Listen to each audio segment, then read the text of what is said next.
Mec, tu vis ta vie là. Genre, t'es pas en train de vivre la vie d'un autre en fait. Même si c'est désagréable, même si tu vois, c'est pas facile parce que les gens avancent. Moi, je galère en fait globalement sur plein de sujets. J'avance peut-être moins vite sur certains sujets. Au moins, je me dis, c'est ma vie quoi. C'est ça que je veux. Ouais. Où que t'ailles, si t'as le sourire et que t'es sympa, les gens s'ouvrent à toi. Et ça a vraiment changé. Même si j'étais déjà ouvert avant, là, je me suis rendu dit, mais en fait, le monde est trop grand, il faut l'explorer, il faut rencontrer des gens, il y a trop de choses à apprendre quoi. Tu dois traverser des rivières vraiment à la limite de noyer la moto en solo, tu en traverses 10 par jour, tu vois, où t'as vraiment des crocodiles et là c'est un pari sur la vie, littéralement. Moi je montais à côté, je regardais, j'essayais de jeter des cailloux, mais si ça bouge j'y vais pas. C'est chaud. Et puis je dis bon bah vas-y let's go. Hein. Ouais, c'est pas que traverser un gué quoi. Non, c'est un gué avec des crocodiles. Il y a des panneaux qui te disent attention, ne pas traverser à pied, crocodile. Et il y a des crocodiles, c'est pas une légende. Ma vision de la moto, ma vision de l'aventure, c'est ce en quoi je crois, c'est que l'aventure est vecteur de développement personnel. C'est que l'aventure, c'est le meilleur moyen de grandir en tant qu'humain. Et ce gars qui du coup était pas facile, en fait c'est le mec qui a changé ma vie littéralement. Il serait pas là, je serais rentré en France avec un poignet cassé. Et aujourd'hui, tout ce qui rythme ma vie, tout ce qui fait ma vie aujourd'hui n'existerait pas. Attends, j'ai pas lancé action. C'est bon pour toi, Seb? Et action. Ok. C'est tout bon. Salut Clément. Salut. Écoute, je suis très content de te recevoir sur Rider Radio. On se connaissait déjà un petit peu, on s'est croisés en croisant en Turquie, on a pu discuter. Et je voulais absolument te rencontrer un peu plus en profondeur et puis te proposer l'invitation sur Rider Radio parce que tu as énormément de choses à raconter. Donc pour ça, je suis vraiment très heureux. On est accueillis à Cargo Cult. Ici, on a un super spot. Ils nous ont invités. Et ce qui fait que là, l'épisode va être vraiment très sympa parce que le lieu est cool et avec un invité qui mérite un lieu comme ça. Donc voilà, je suis très heureux de t'avoir ici. Avant de passer à ta définition de l'aventure, je voulais aussi dire que maintenant ce podcast il est sur YouTube, il est aussi sur toutes les plateformes d'écoute comme Apple Podcast, Spotify, Deezer, enfin toutes les belles plateformes et notamment YouTube grâce maintenant à Sébastien. Donc c'est un podcast qui est filmé. C'est pas dans mon genre, mais j'ai envie de vous demander maintenant de vous abonner un maximum, de le partager. Cet épisode, ça nous demande beaucoup de temps. On prend un petit peu sur nous pour venir. C'est toujours un plaisir, bien sûr. Mais si vous nous soutenez en likant, en vous abonnant, et en fait, ça va nous donner encore un peu plus de force pour avancer et continuer à inviter des mecs et des nanas, bien sûr, comme Clément. Écoute, ça y est, pour mon intro, tu connais Rider Radio et tu sais qu'il y a une question qui est quand même très importante avant de commencer toute autre chose. C'est, pour toi, quelle est ta définition de l'aventure ? Alors, je pense de manière très concrète, je pense que l'aventure, pour moi, c'est naviguer dans l'inconnu avec une certaine dose d'inconfort. C'est aussi simple que ça. Et donc pour moi, ça s'applique à tous les sujets de la vie, que ce soit personnel, business ou physique, sportif. Et donc fondamentalement, c'est ça. C'est se mettre un peu dans le dur, mais ne pas savoir aussi où est-ce qu'on va. Je pense que c'est important. Est-ce que dans cette définition, tu as réussi à le mettre en place ? Est-ce que tu te sens aventurier dans cette définition ? Oui, je pense. Je pense même peut-être un peu trop. Parce qu'au final, je pense que j'ai pris le goût de ce challenge-là, de cette nouveauté-là, ce qui fait aussi que je me lasse assez vite des choses qui ne sont pas assez challengeantes ou qui ne sont pas nouvelles. Pas assez inconnues. Pas assez inconnues. Ouais. Et je pense que oui, je corresponds à cette définition. En tout cas, j'essaie de vivre ma vie selon ces termes, pour sûr. On va revenir un petit peu au tout début. On va bien sûr aller en profondeur sur ce que tu as vécu. Est-ce que tu peux te présenter vraiment en quelques mots ? Yes, du coup, je m'appelle Clément, j'ai 29 ans, je suis originaire de Paris. Okay.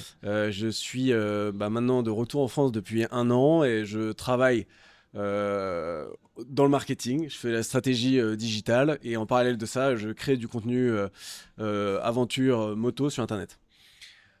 Sur les futures aventures que tu as vécues en étant jeune, est-ce que c'est déjà...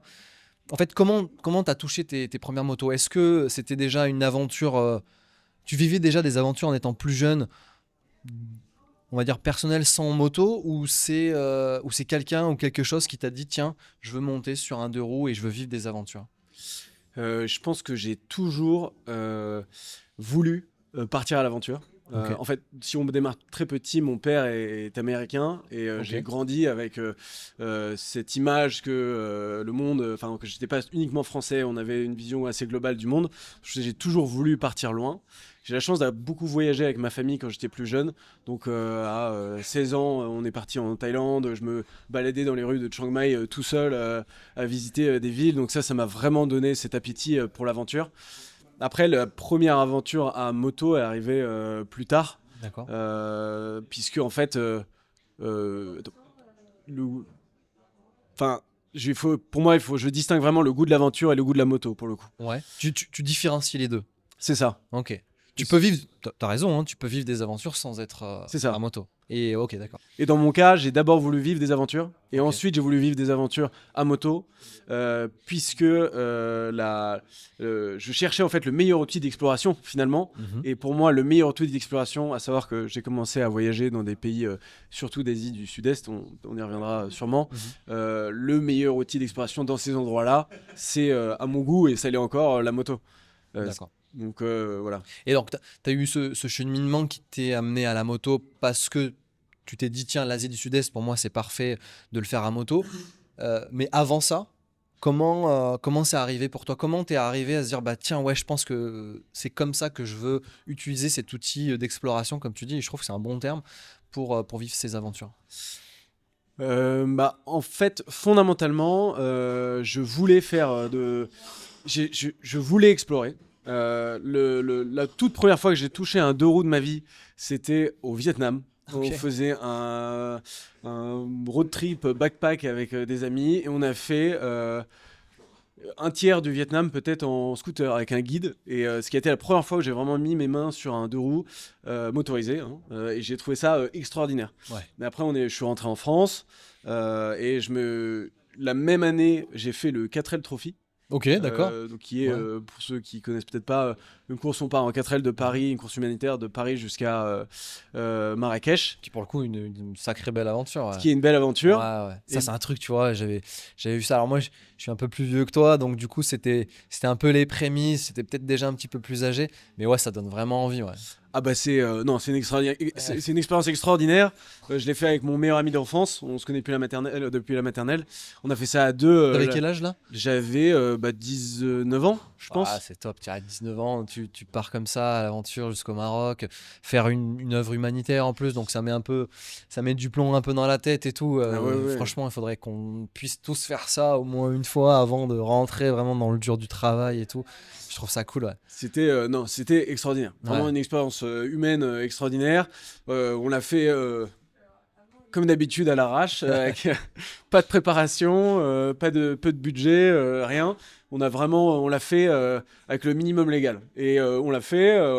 Ça a été une expérience extraordinaire. Et pendant ce voyage-là, en fait, je me suis dit, bon, ça, c'est un voyage organisé, c'est trop bien, mais j'ai envie de faire plus. J'ai envie de faire plus authentique. Je veux être plus dans le dur. D'où vient cette envie à 19 ans de vouloir, de vouloir quelque chose de plus dur, de plus authentique? Comment on cherche ça? Alors que, je parle aussi pour mon cas, à 18 ans, il y a beaucoup de choses un peu superficielles qui tournent autour. On a envie de, alors ça dépend de plein de choses, hein, mais peut-être avoir un peu plus de sous, une voiture, une bagnole, une maison, enfin tu vois, euh, un peu ce qu'on nous a dicté un peu depuis qu'on est gamin. Mais toi, comment tu dis, tiens, je veux un truc un peu plus authentique, un peu plus dans le dur, quoi.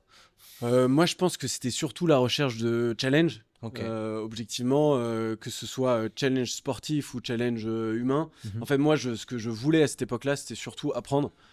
Comprendre qui j'étais, qu'est-ce que je voulais faire de ma vie, et c'est d'ailleurs encore le cas.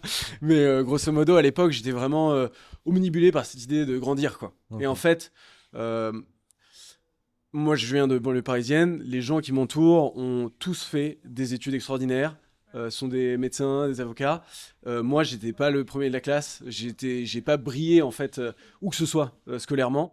Et en fait, ce qui s'est passé, c'est que j'ai compris assez tôt quand j'ai voyagé que j'avais une facilité en fait à naviguer l'étranger, l'inconnu. Tu vois, même les humains en fait à l'étranger. J'étais à l'aise et je me sentais bien en fait à l'étranger. Tu te sentais bien partout. C'est ça, je me sentais bien partout. Et Ça c'est un vrai plus de sentir bien partout. Je prends très rapidement mon cas, je me sens pareil, je suis un peu comme toi, je me sens vraiment bien partout. Autant en Mongolie alors qu'on capte que dalle, autant en Thaïlande, etc. ou en Afrique du Sud, bref. Et je suis très content aussi de rentrer chez moi en Auvergne. Je me sens bien aussi chez moi. Et je trouve que c'est un vrai, pas un talent, mais tu vois, c'est un vrai truc. C'est vraiment bien de le sentir comme ça parce que quand t'es bien partout, t'es heureux, quoi, tu vois. alors moi, je vais nuancer ça.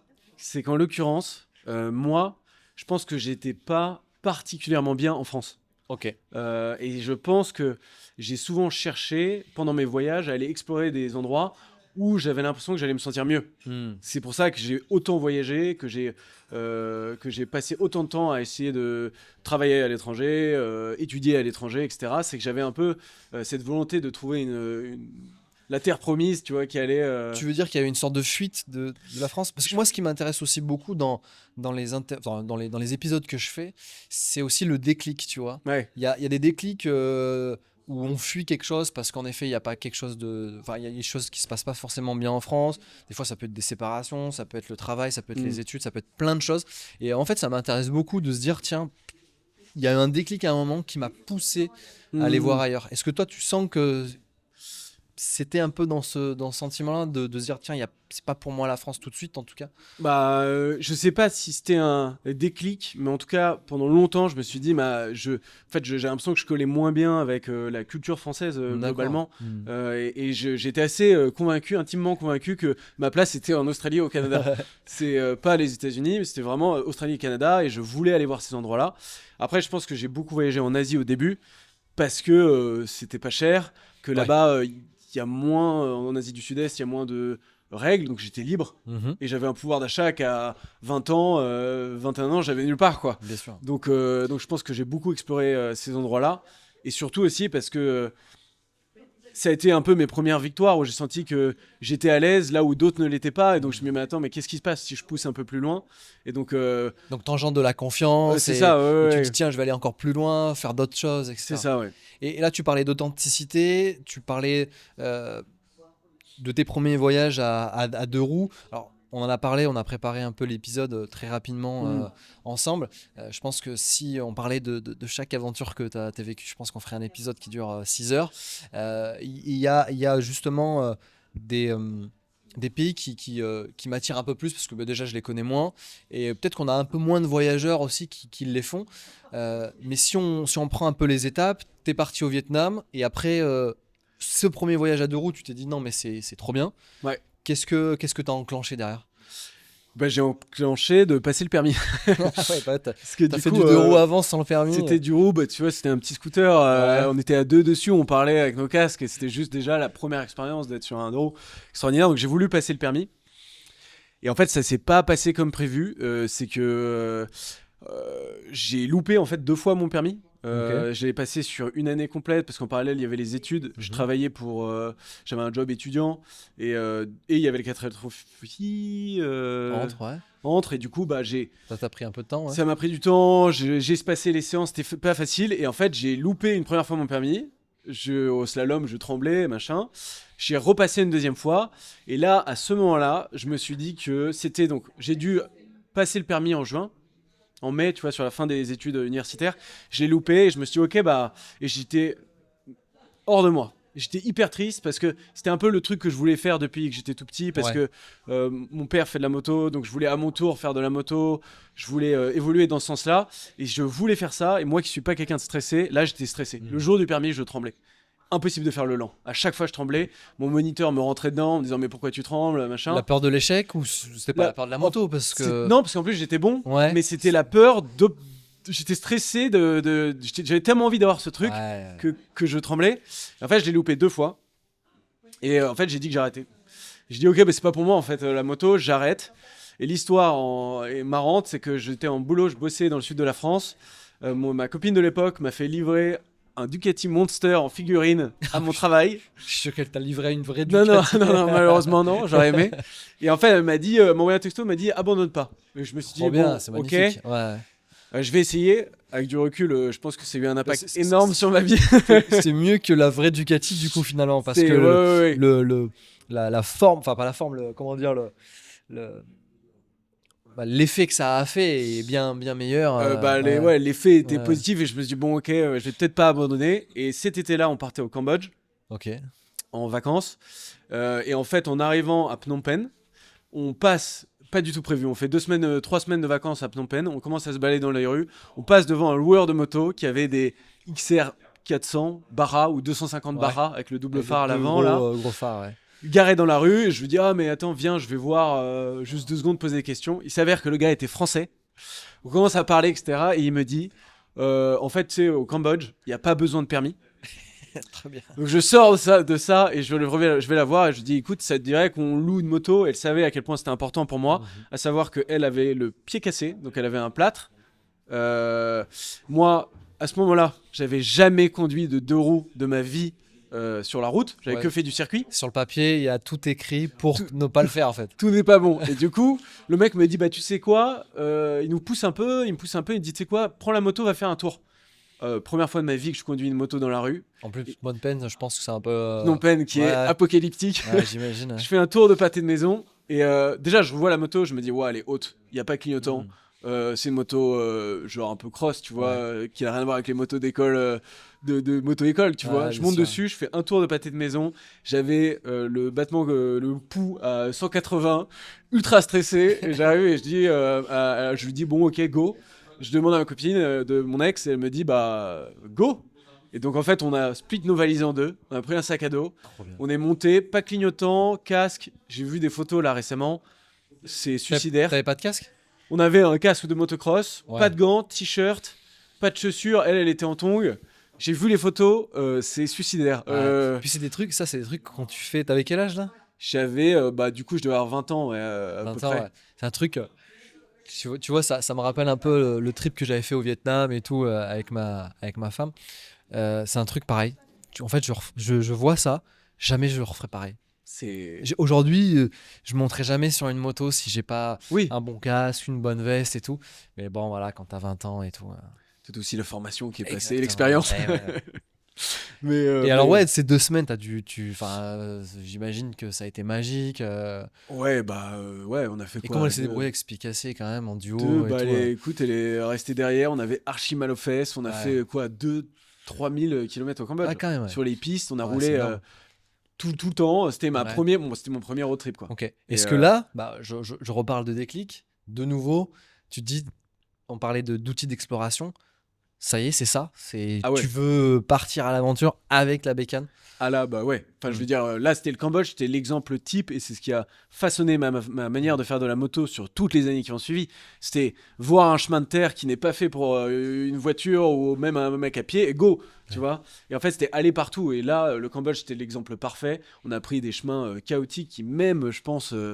9 ans après maintenant, je me dirais c'est chaud et on n'a pas eu d'accident, que des bonnes expériences, ça n'a pas été facile, hein, c'était ultra fatigant etc, mais expérience de fou.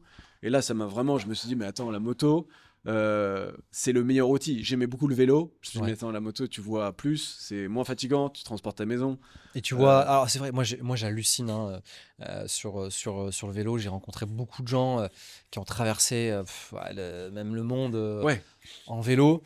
Je trouve ça hallucinant parce que pendant des heures et des heures, tu es sur le même paysage. J'ai vu des mecs en Mongolie, même en Afrique du Sud, où pour traverser des paysages, des fois, il te faut 3-4 heures parce que tu es sur la même zone géographique. Et les mecs, ça fait 3 jours qu'ils sont là, ils font la même chose et tout. Et je trouve ça magique parce que psychologiquement, les mecs, c'est des tueurs, quoi, parce qu'il y a l'effort physique. Mentalement, tu vois à peu près la même chose. Donc, c'est assez fou. Et la moto, moi, je trouve le bon compromis parce que tu ressens les éléments et tu vas t'as cette fameuse marche en avant où tu vois des choses en une seule journée, t'as vécu des belles choses. Et après, je comprends les mecs en vélo qui disent ouais, mais moi en fait, c'est du slow travel, je veux vivre chaque marguerite, je les vois, je suis très content de ça, quoi. Mais ouais, ça c'est fou, ouais, ça c'est fou. Et même, tu vois, au-delà du slow travel, je pense que tu as dans le vélo un aspect que tu peux avoir en moto, mais qui est l'aspect, tu l'as dit, mental et physique, qui est en fait, moi aujourd'hui, c'est un aspect qui m'intéresse énormément. Je pense d'ailleurs à faire beaucoup de voyages en vélo, parce que je recherche ce challenge physique et mental. Là où si on cherche à aller se challenger, parce que du coup on progresse en roulant, on devient meilleur, et si on cherche à encore se challenger en moto, le risque qu'on prend devient, moi, à mon goût, trop grand. Et aujourd'hui... moi, j'ai pas envie de devenir pilote de rallye. Et traverser un continent en faisant du rallye, c'est inimaginable, je vais mourir.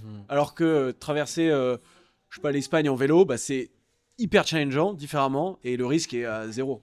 Ouais, j'allais rebondir justement sur ça et tu as répondu à cette question. C'est vrai que j'allais te dire, bah ouais, mais ça peut être physique aussi la moto si en effet tu t'énerves un peu.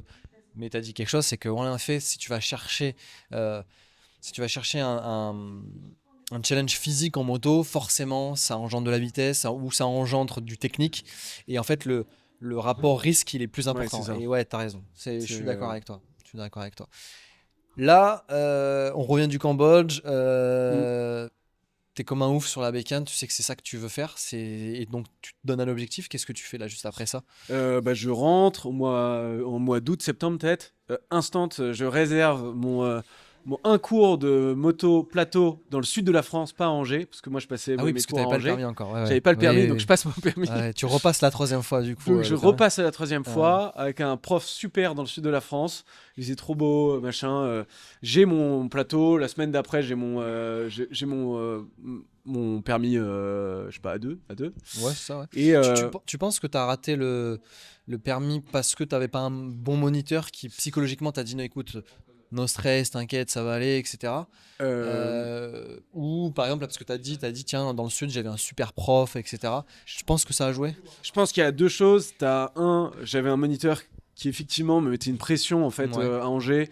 Les conditions ça avait jamais été très marrant en fait d'apprendre. J'étais trop content d'y aller. C'était hyper éprouvant d'y aller. Il fallait faire 30 minutes de vélo sous la pluie en Timberland pour y aller. Et malheureusement, le prof me mettait pas du tout à l'aise. Et alors que dans le sud, déjà j'avais roulé 3000 km avec quelqu'un derrière moi. Donc j'avais beaucoup plus d'expérience. Et ensuite, le prof m'avait vraiment mis à l'aise et il m'avait donné des conseils que j'avais vraiment écouté. Il m'avait dit que je tournais trop avec la tête et je bougeais pas assez les épaules parce que comme j'étais assez carré, il fallait que j'emmène vraiment tout mon corps, quelque chose comme ça. Et j'avais écouté, c'était super et j'étais arrivé à l'aise, pas de stress et c'était passé comme une lettre à la poste, quoi. Donc, ça c'est cool d'en parler parce que les ridecasters qui nous écoutent et qui ont peut-être cette situation-là et qui ont peut-être déjà passé 1, 2, 3 fois leur permis et qui sont un peu en mode vas-y, je vais arrêter. Le fait de t'entendre et de dire tiens, ça peut avoir une incidence psychologiquement, le prof, peut-être que même des fois il faut se dire tiens, en fait je vais changer juste d'auto-école, de moto-école et rencontrer une autre personne qui va peut-être avoir le bon discours adapté à ma personnalité. Ça peut changer les choses et aujourd'hui on va en parler dans la suite de l'épisode. Ça t'a permis après de faire des trucs de ouf derrière, quoi. Et puis même sur l'échec, fondamentalement j'ai loupé 2 fois mon permis. Je veux dire, si on considérait que c'était vraiment un jugement de ma compétence à rouler une moto, je serais un piètre rider, tu vois. Alors qu'aujourd'hui, là, ça fait quand même 9 ans que je roule en permanence et à mon actif, à part un petit accident dans le sable, j'ai jamais eu d'accident de circulation. Donc ouais, c'est important. Je pense faut prendre du plaisir. Je pense que c'est vraiment ça le plus important. Se sentir à l'aise, être safe et avoir le plaisir, c'est clair. Ouais, c'est ça. Du coup, dans le sud, tu passes le plateau. Voilà, j'ai le permis et à partir de là, je suis à l'école. Mon père me donne une ancienne moto à lui, une BMW F650 qui avait, je pense, 4 rayons cassés, qui marchait pas du tout. Où je me balade avec ça. C'était ma première expérience moto, etc. Et ensuite, un peu plus tard, je pars pour l'université, enfin l'école, je pars vivre aux Philippines. Okay. Où là, je fais un échange universitaire, je me balade, mais pas de moto. La moto est quelque chose qui me plaît, je sais que j'aime l'outil, Mais j'aime surtout l'aventure en fait. Donc moi je suis aux Philippines, il n'est pas question de s'acheter une moto, sac à dos, voilà, je me balade. Surtout mon but c'est de me challenger sportivement, donc je fais des super randos, je fais le semi-marathon de Cebu City de nuit, tu vois, des trucs comme ça. Je rentre, après les Philippines, je rentre en France. Là j'achète ma première moto à moi. C'était quoi? C'était un Dominator Ouais, bien. Scrambler. Ouais, ok. Je l'achète à la frontière de l'Allemagne. Truc horrible. J'y suis allé en plein hiver, la chercher à 6h du matin et je suis rentré sous un orage apocalyptique. J'arrive à Paris. J'étais frigorifié, je suis tombé de la moto, j'ai cassé le rétro. Je venais de l'acheter. Donc, oui, donc voilà, donc j'ai acheté ma première moto, je roule à Paris, etc. Bon, je suis content d'avoir une moto. Et grosso modo, après, pour l'université, je repars cette fois-ci en Australie, faire un échange universitaire et en parallèle aussi travailler. C'est bien les études en fait. C'est, tu vois, j'aurais dû faire des études, ça fait voyager déjà très jeune. Hein. Bah moi, c'est simple, j'avais le cursus universitaire, j'ai regardé là où je pouvais partir, j'ai coché tout ce que tu pouvais faire. C'est ce que disait Alex, qu'on connaît bien, qui est le boss de Vintage. Lui, c'est pareil, il est parti en Inde avec ses études et ça a déclenché chez lui l'envie de faire de la bécane et on connaît l'histoire. Enfin, j'invite ceux qui n'ont pas écouté l'épisode ou qui n'ont pas vu l'épisode, de savoir comment lui, c'est pareil, avec ses études-là, s'est dit, je prends une bécane et demain, je monte une agence de voyage à moto. Et les études à l'étranger, ouais, c'est trop cool. Ouais. C'est incroyable. Moi, ça m'a ouvert les yeux sur le monde. Ça m'a permis de rencontrer des gens qui m'ont aussi ouvert l'esprit, quoi, qui m'ont fait comprendre qu'il y avait peut-être d'autres modèles, d'autres manières de vivre sa vie. Là, j'arrive en Australie, je bosse... je suis à l'université, je me prends un travail en parallèle, le premier télétravail de ma vie, donc en fait je pouvais bosser depuis mon 4x4, parce que du coup j'ai acheté un 4x4 avec une tente sur le toit. Excellent. Et en fait au début j'avais un logement donc à Brisbane, et au bout d'1 mois et demi, 2 mois, je quitte mon logement pour vivre dans mon 4x4. Trop bien.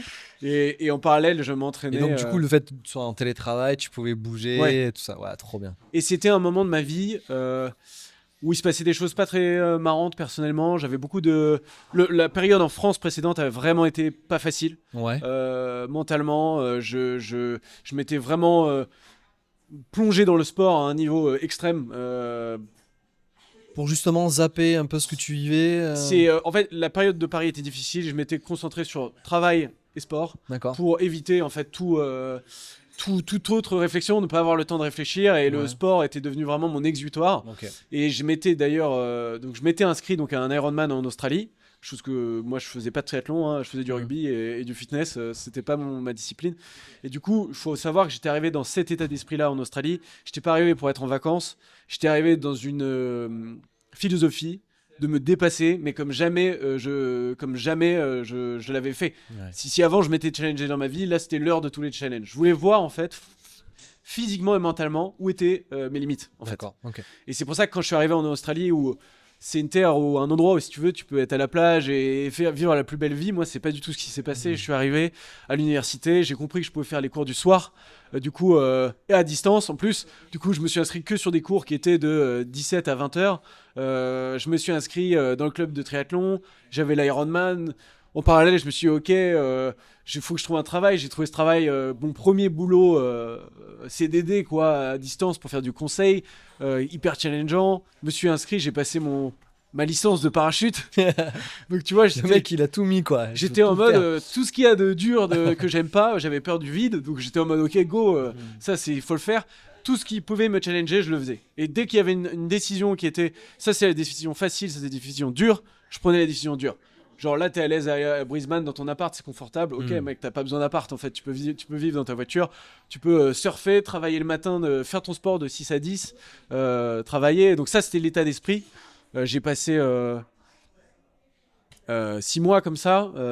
J'ai fait l'Ironman, j'ai passé ma licence. J'ai voyagé en Nouvelle-Zélande en bossant. J'ai fait des trails de 50 km à traverser un volcan en Nouvelle-Zélande en solo. Première fois que je courais autant de ma vie. Enfin. Et c'était extraordinaire. Et à la sortie de ça, donc j'ai accompli des choses où je me sentais bien dans mes baskets. Je disais, wow, Mais Clément, là, t'as... T'as accompli des choses, t'as coché un peu des cases, Ouais. tu t'es dit tiens ça je sais le faire, je peux le faire. Tout est possible. Tout en est fait. possible. Ouais. Je veux dire, j'avais 23 ans, j'avais fait un Ironman, j'avais mon permis moto, voiture, bateau, licence de parachutisme. J'étais vraiment, mec, tu peux tout faire. Et là, mais j'étais un peu, j'avais encore des sujets qui me tracassaient. Personnellement, j'étais pas encore très aligné avec moi-même.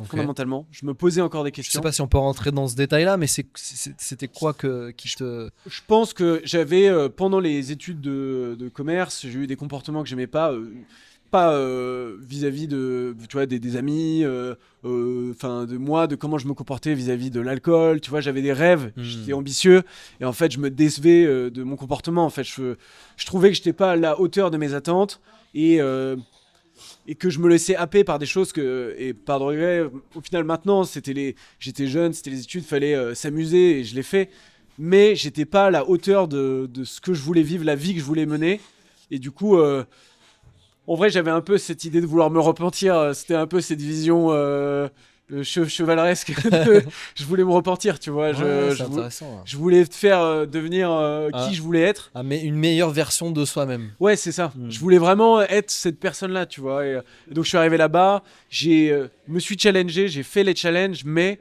je savais que j'étais capable de tout faire. J'avais vraiment maintenant, enfin, pas, je savais pas, mais j'avais l'impression. Et je me disais, bon, bah, objectivement, maintenant, tu sais que tu as la discipline, tu as la capacité de travail. Juste, j'avais l'impression qu'au fond de moi, j'avais encore des petites choses à régler. J'étais pas hyper aligné je m'étais peut-être pas pardonné tout ce que j'avais fait, tu vois. Et du coup, là, c'était la fin de mon échange universitaire. J'ai le choix de rester en Australie parce que j'ai 1 an de visa. Et en fait, je me dis, tu peux rester en Australie, mais en fait, t'as fait ce que t'avais à faire. Et en fait, à ce moment-là, j'étais en coloc avec 2 Indiens, qui en fait, l'Inde n'était pas du tout un pays qui m'intéressait. Ça m'intéressait pas, j'aimais pas la nourriture indienne. Et c'était le pays où je me disais, mais si j'y vais, je vais péter un plomb, quoi. Sauf que mes colocs me l'avaient hyper bien vendu. Je m'étais dit, mais en fait, il y a quand même une culture extraordinaire. Tu vois, il me cuisinait des trucs, il m'apprenait à cuisiner avec des ustensiles que je connaissais pas. Je me dis, il y a quand même un truc, enfin, je sais pas ce que c'est. Et toujours dans la même philosophie de, on va prendre le plus dur. Bah, j'ai pris un billet pour New Delhi. Et en fait, à la fin, 2 jours après la fin de l'université, j'ai pris mon vol et je suis parti à Delhi. Trop bien. Et là, ouais, bah, du coup, là, j'imagine que les craintes que tu avais eues, bah, elles se sont quand même un petit peu avérées parce que bah, Delhi, c'est quand même quelque chose. La food, le monde, ou est-ce que tu t'es dit non, en fait, Et ben, c'est ok, en fait, c'est pas trop du bien. tout. Ouais, ouais. Parce qu'en fait, j'avais fait donc 6 mois à Manille, aux Philippines. Ah ouais, ouais, c'est chaud. C'est chaud. C'est Bah, en fait, c'est dans un peu l'esprit que j'ai de c'est un Manille, peu le ouais. même genre de chaos. Ouais, Ouais. ouais. Donc je suis arrivé, j'ai dit bah c'est comme à la maison. Du coup, je me suis baladé, je me suis dit ouais, trop bien. Et en fait, l'histoire, c'est que dans l'avion, je pense qu'il y avait un polycopier de voyage tu sais, dans Ouais. les sièges. Et je crois que ça parlait du Ladakh. Je me souviens plus, avec le temps, c'est devenu un peu flou, mais il me semble que ça parlait du Ladakh. Et du coup, je suis arrivé à Delhi et je me suis dit, j'avais pas de plan, j'avais vraiment rien de prévu. Je savais juste que T'es parti tout seul à Delhi ou t'as rejoint tes non, colocs justement? non, je suis parti tout seul à Ah, ils t'ont Delhi. tellement chauffé que toi, tu Oui, t'es oui, dit oui. ouais. Je suis parti tout seul à Delhi. Je savais que j'avais 3 mois devant moi, que je partais faire un master au Canada en septembre. J'avais 3 mois devant moi, j'avais de l'argent du coup de mon travail, et du coup, voilà, je voulais me challenger. Et j'avais donc un voyage avec une amie prévu 2 mois après, on se rejoignait en Iran, en gros, Ok. grosso modo. Et du coup, j'arrive à Delhi, pas de plan, et je me dis, bon, ok, qu'est-ce qu'il faut faire? Je me souviens du Ladakh, je cherche sur Internet, et là, je vois un voyage au Ladakh, genre en moto, un itinéraire day by day, tu vois, et je me dis, bon, bah vas-y, c'est peut-être ça le plan, et je me rappelle en parallèle avoir vu ce documentaire qui était Les Forcenés du Ladakh, comme quoi c'est les routes les plus dangereuses du monde. Ouais. Ça, c'est sur. Moi, j'adore cette émission, Les routes de l'impossible. Ouais, ça doit être ça. Ça doit être ça, tu Ouais, vois. et j'aime bien l'axe parce qu'en fait, c'est un peu ce que nous on vit aussi, c'est qu'après ils prennent un axe d'un mec qui chauffeur de bus ou qui est chauffeur de taxi ou même de moto et ils prennent l'axe de pourquoi il fait ça. qu'est-ce que ça lui Ouais. apporte et qu'est-ce qu'il vit comme aventure. Alors lui, c'est un peu, pour le coup, forcé, quoi. Mm. Et je trouve cette émission incroyable. J'invite vraiment tout le monde à regarder ça. C'est pas un truc que sur les motos, ou c'est même pas du Mm. tout. Oui, c'est. On s'en fout en fait du véhicule qu'il utilise, Mm. mais en fait, ils vivent tellement des choses incroyables. Et le forçat de l'Himalaya est une des épisodes qui est la plus dingue de leur truc, quoi. Bah, et tu Et vois. qui donne envie en plus. Et qui pour le donne, coup. bah, je sais pas si ça donne envie, mais en tout cas, j'avais enregistré que c'était un truc dangereux. Et je Ouais. m'étais dit, bah, bon, toujours la même logique. Mec, va faire un truc qui te challenge, Mm. go. Donc, je loue une. Je vais à. Je sais pas, dans le nord de Delhi. Je trouve un mec qui loue des motos. J'avais aussi cette image de la Royal Enfield, tu vois, du voyage en Inde un peu vintage. Je me disais, bon, go, tu vois, tu prends. Je savais pas du tout dans quoi moi je m'embarquais. Je prends voilà, donc je prends ma moto, je roule un peu dans Delhi, et je me dis bon c'est sympa, finalement c'est comme le Cambodge, donc c'est cool.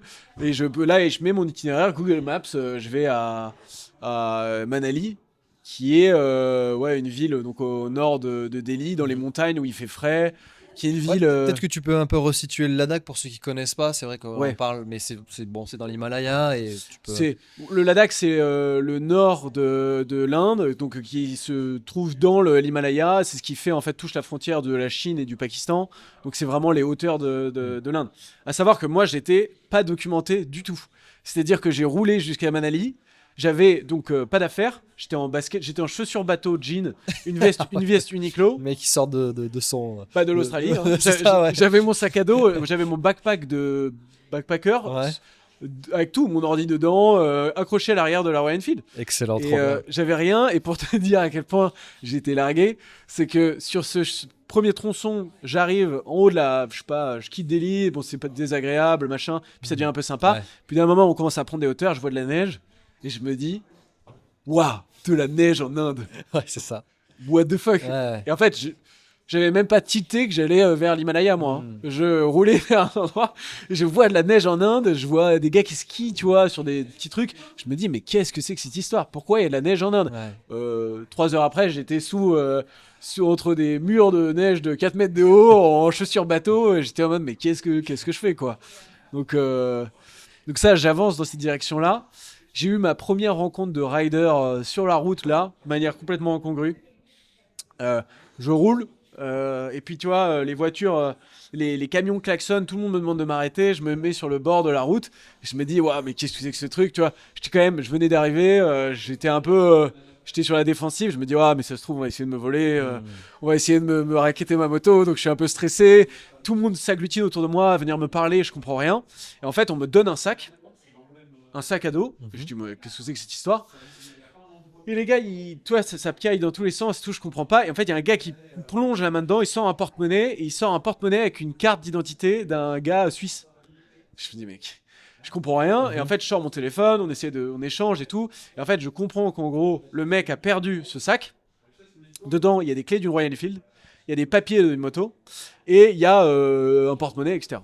Et donc, les mecs me le donnent, et ils me disent, en gros, prends-le, faut que tu lui rendes, tu vois. Je dis, mais gros, moi je savais pas du tout qui était cette personne.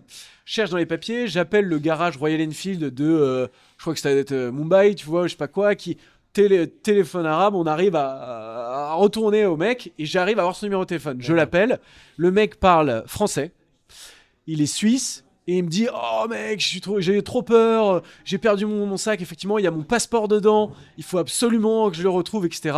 J'étais donc sur la première journée de mon trip, ça devait être quand même je devais avoir un bon 12 heures de moto. Hein. Et en fait, il me dit, mais rejoins-moi à Manali, à cet hôtel-là. Et du coup, on se donne rendez-vous, et en fait, j'arrive, donc voilà, je fais la route, c'était chaotique, j'ai de la terre partout, elle était en travaux, donc je sais pas comment c'est maintenant, mais il n'y avait pas du tout de bitume, c'était vraiment apocalyptique. Et d'ailleurs, c'est une des premières fois de ma vie où en moto j'ai eu peur, où je me suis dit, bah mec, je sais pas dans quoi tu pars, mais ça va être chaud, genre.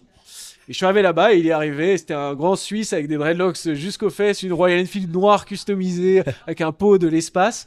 Et en fait, je lui ai rendu son sac, son passeport, on a mangé ensemble. Et le lendemain, il m'a dit, bah tu sais quoi, je vais te montrer les endroits. On a roulé pendant 2 jours ensemble.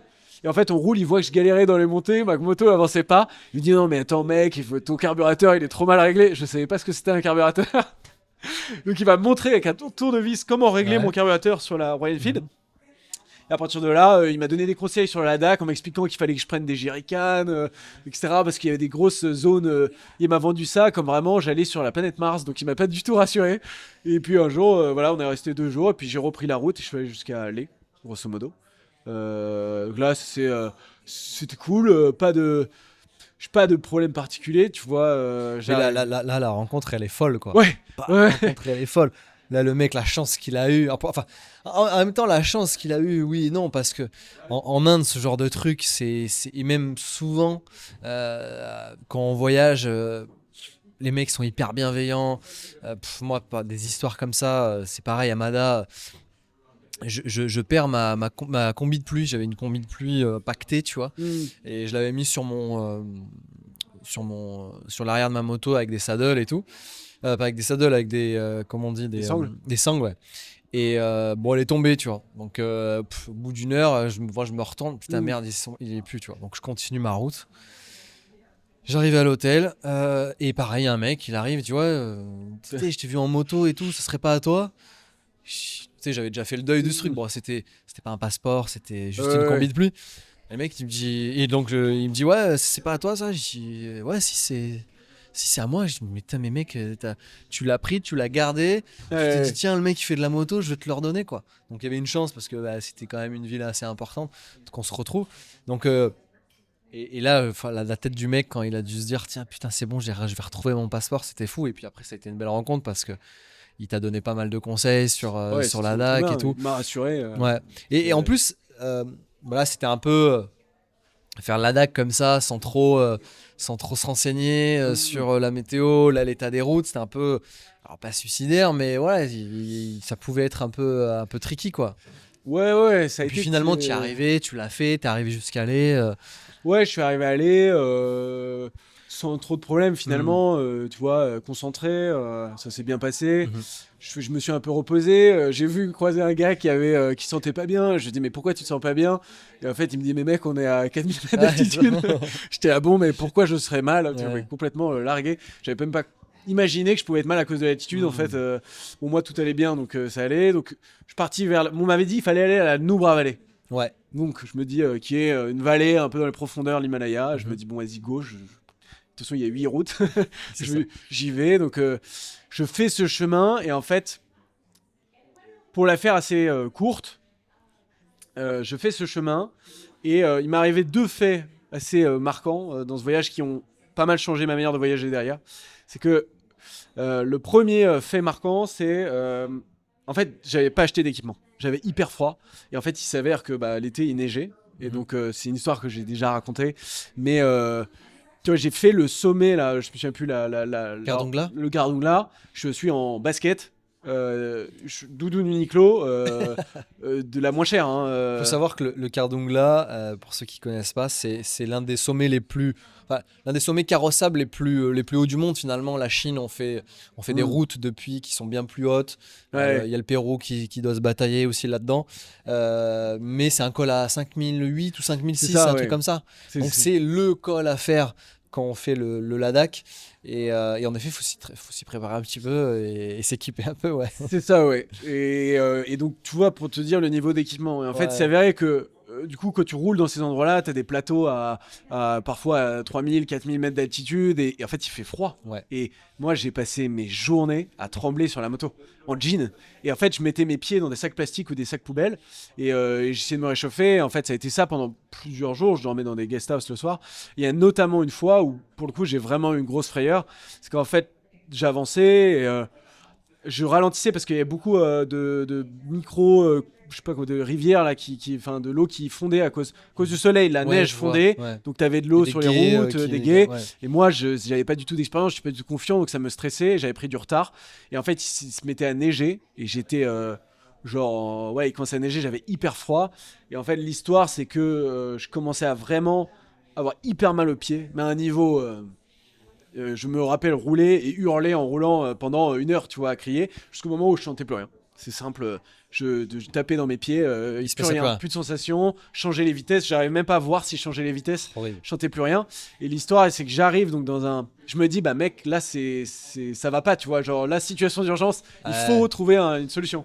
Et j'arrive dans un magasin Je vois au loin une petite tente, bâche plastique jaune, tas de cailloux et une tente jaune. Je me dis, oh, il y a un gars. Un magasin. Un magasin. Un magasin. Un magasin, non. Et je vois le gars et j'arrive et je dis, tu vois, c'était tu vois, un local mais du nord de l'Inde, donc qui tu vois, un peu, on dirait un peu un mongol, genre. Un faciès, tibétain un peu. Ouais, tibétain, tu Ouais. vois. J'arrive, je dis ouais, froid, hyper froid et tout. Le mec il me dit ok, montre, il m'enlève mes chaussettes, j'enlève les chaussettes. Le mec, sa tête se décompose, genre en mode genre Non. non. À savoir que j'avais en fait les cloques de l'Iron Man. Donc j'avais tous les pieds qui saignaient depuis 2 semaines. Et du coup, ma chair était genre blanche, grise.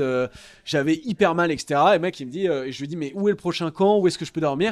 Et il me dit, non, mec, c'est fini. La nuit, elle tombe, il neige, il y a une tempête de neige. Genre, tu ne bouges pas. Et en fait, je dis, bah, ok. Et en fait, je reste là. Il me dit ok, bah viens, on va faire un truc, on passe derrière. Et comme c'est des magasins qui vendent des boissons, derrière il avait genre 2 mètres de haut de bouteilles en plastique dans un trou, genre je sais pas, dans un trou. Il me dit ok, assis-toi là. On a allumé les 2 mètres de bouteilles de plastique avec mes pieds au-dessus pour les réchauffer. Trop bien.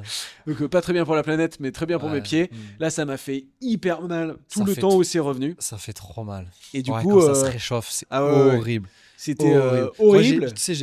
Moi, j'ai froid très vite aux pieds et aux mains parce que j'ai le syndrome de Raynaud. Donc ça va très vite, tu vois.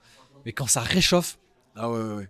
Alors là, en plus, t'es arrivé à un niveau, à mon avis. Mais là, j'étais content de sentir quelque chose, tu vois. Et en fait, du coup, j'ai dormi. Il m'a dit, bah non, bah là, tu vas dormir ici. Et du coup, j'ai dormi. Il y avait son fils qui était dans la boutique. Et en fait, on a dormi en gros sur les tables de la boutique avec des couettes, genre.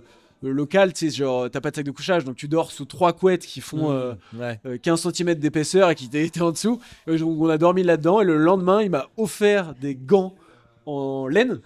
En me disant, il m'a dit, tiens, je voulais les payer. Je lui ai dit, non, mais merci. Il m'a dit, non, tu payes en gros ta nourriture. Ouais, c'est incroyable. Mais genre, tout ça, c'est pour toi, cadeau, tu les prends, tu vois. Ouais. Et après ça, le lendemain, j'ai fini la route, il a fait trop beau. Et là, j'étais en mode, genre, waouh, la vie est extraordinaire. Genre, je suis vivant. En fait, je me sens vivant, quoi. Ouais, tu ressens les choses, tu vis des choses. Et il y a Tesson qui disait que quand tu as donné plusieurs exemples, je ne vais pas le citer parce que je n'ai pas retenu exactement ce qu'il disait, mais le message, il est là, c'est que tu sens la vraie richesse quand tu perds ce que tu as habituellement. Là, avoir chaud, avoir les pieds au sec, etc. Juste un feu bidon, une couette sur une table à la con, ça, c'est le vrai luxe en fait. Et là, tu ressens ça souvent quand tu vis des aventures et quand tu voyages. Moi, je vis souvent en Auvergne, à Clermont. J'ai une vie confortable quand je bouge pas. J'essaie de bouger le plus possible. Mais tu vis vraiment les choses intensément et tu ressens les choses et le confort quand tu l'as pas et quand tu le perds. Et quand tu vis des aventures comme celle-ci, tu le ressens. Tu le ressens et comme je disais, comme le but de tout ça finalement c'était de tester mes limites, là j'avais touché une limite. Genre, c'était presque au-delà des limites, là c'était un peu chaud. Mais c'était hyper intéressant et maintenant j'ai acheté les meilleures chaussures possibles. Je dis que je pars plus sans chaussures. Mais voilà, et puis le voyage en Inde c'est fait et il y a eu plein d'anecdotes évidemment, etc. Mais je pense que le point qui a été le plus extraordinaire, c'est que je fais cette loupe, je reviens à Leh, je me pose, je bois une bière. Et en fait, il y a 2 Indiens qui arrivent dans la rue, sympas, et qui me parlent. Et on boit une bière, on en boit 2. Il s'avère que les gars parlent hyper bien anglais. Ils bossent dans une start-up à Delhi. Et en fait, on s'entend hyper bien. Et en fait, le lendemain, ils disent, tu sais quoi, tu veux qu'on roule ensemble? Je dis ok, rendez-vous 9h. Et en fait, à partir de là, on est parti dans le Cachemire. Qui était à l'époque, bon pareil, j'étais pas au courant, en situation de semi-guerre, parce que quelques semaines avant, il y avait eu un attentat, donc l'Inde avait renforcé. Renforcé, donc il y avait littéralement des militaires à tous les coins de rue sur des mitraillettes. Je sais pas comment on appelle ça, des tourelles quoi. Et donc on arrive donc dans ce Cachemire avec eux, et en fait ce qui s'est passé, c'est que j'ai voyagé une semaine peut-être avec eux, à partager les chambres, le lit, on faisait tout. Et en fait, ils m'ont expliqué toute l'histoire de l'Inde, la guerre. On allait à la frontière du Pakistan, on a fait les monuments aux morts indiens, etc. Ils m'expliquaient tout, toute la nourriture. Et en fait, on a fait une semaine comme ça. Et c'était genre extraordinaire. Enfin là, c'était l'expérience de voyage la plus ultime. J'étais avec 2 gars qui avaient à peu près mon âge. qui était trop sympa. Et on rigolait trop, on buvait des bières et tout. Et on a fait ça. Et au bout d'un moment, ils sont rentrés parce qu'ils devaient bosser. Ils m'ont dit, bah, tu sais quoi, quand t'as fini ton tour, appelle-nous. Je dis, ok, bah, moi, j'ai continué, j'ai fait le Rajasthan. Je traversais le désert là, de Du Tar. C'est du Tar, non? J'ai Ouais, Jaisalmer en tête. Mais Ah, Jaisalmer, ouais, c'est le désert du Tar, ouais, il me semble. Ok, désert Ouais. du Tar. À l'époque, c'était la température la plus chaude jamais enregistrée en Inde. Autant dire que j'ai cramé. Je me rappelle boire 2 litres de Sprite en one shot en pleine journée parce qu'il n'y avait pas d'eau dans les boutiques. T'es dans le désert, genre. Et bref, j'arrive un peu à la situation. Je fais la dague, j'arrive à Delhi et j'envoie un texto en disant bah salut Nijoul, je suis de retour à Delhi et si vous voulez boire une bière. Il me dit non, ne réserve pas d'hôtel. Tu vas dormir chez moi. Et l'histoire est folle, c'est que j'arrive, il m'envoie l'adresse, je me dirige, c'était en banlieue de Delhi, et en fait j'arrive dans une ville avec des grandes tours, etc. Et il me dit ah mais d'ailleurs je t'ai pas dit mais je suis pas là. Je suis pas là, mais fais comme chez toi. J'ai prévenu la dame de l'accueil. Elle a mes clés, parce que c'était une grande tour. Prends les clés. Donc j'arrive chez lui, tu vois, genre tout seul, dans un appart avec des photos de lui, avec sa femme. Je me dis, mais qu'est-ce que je fais ici? Bah, c'était un peu étonnant, tu vois. Genre, j'étais un peu, mais qu'est-ce que je fais ici, tu vois? Là, 2 minutes, ça sonne.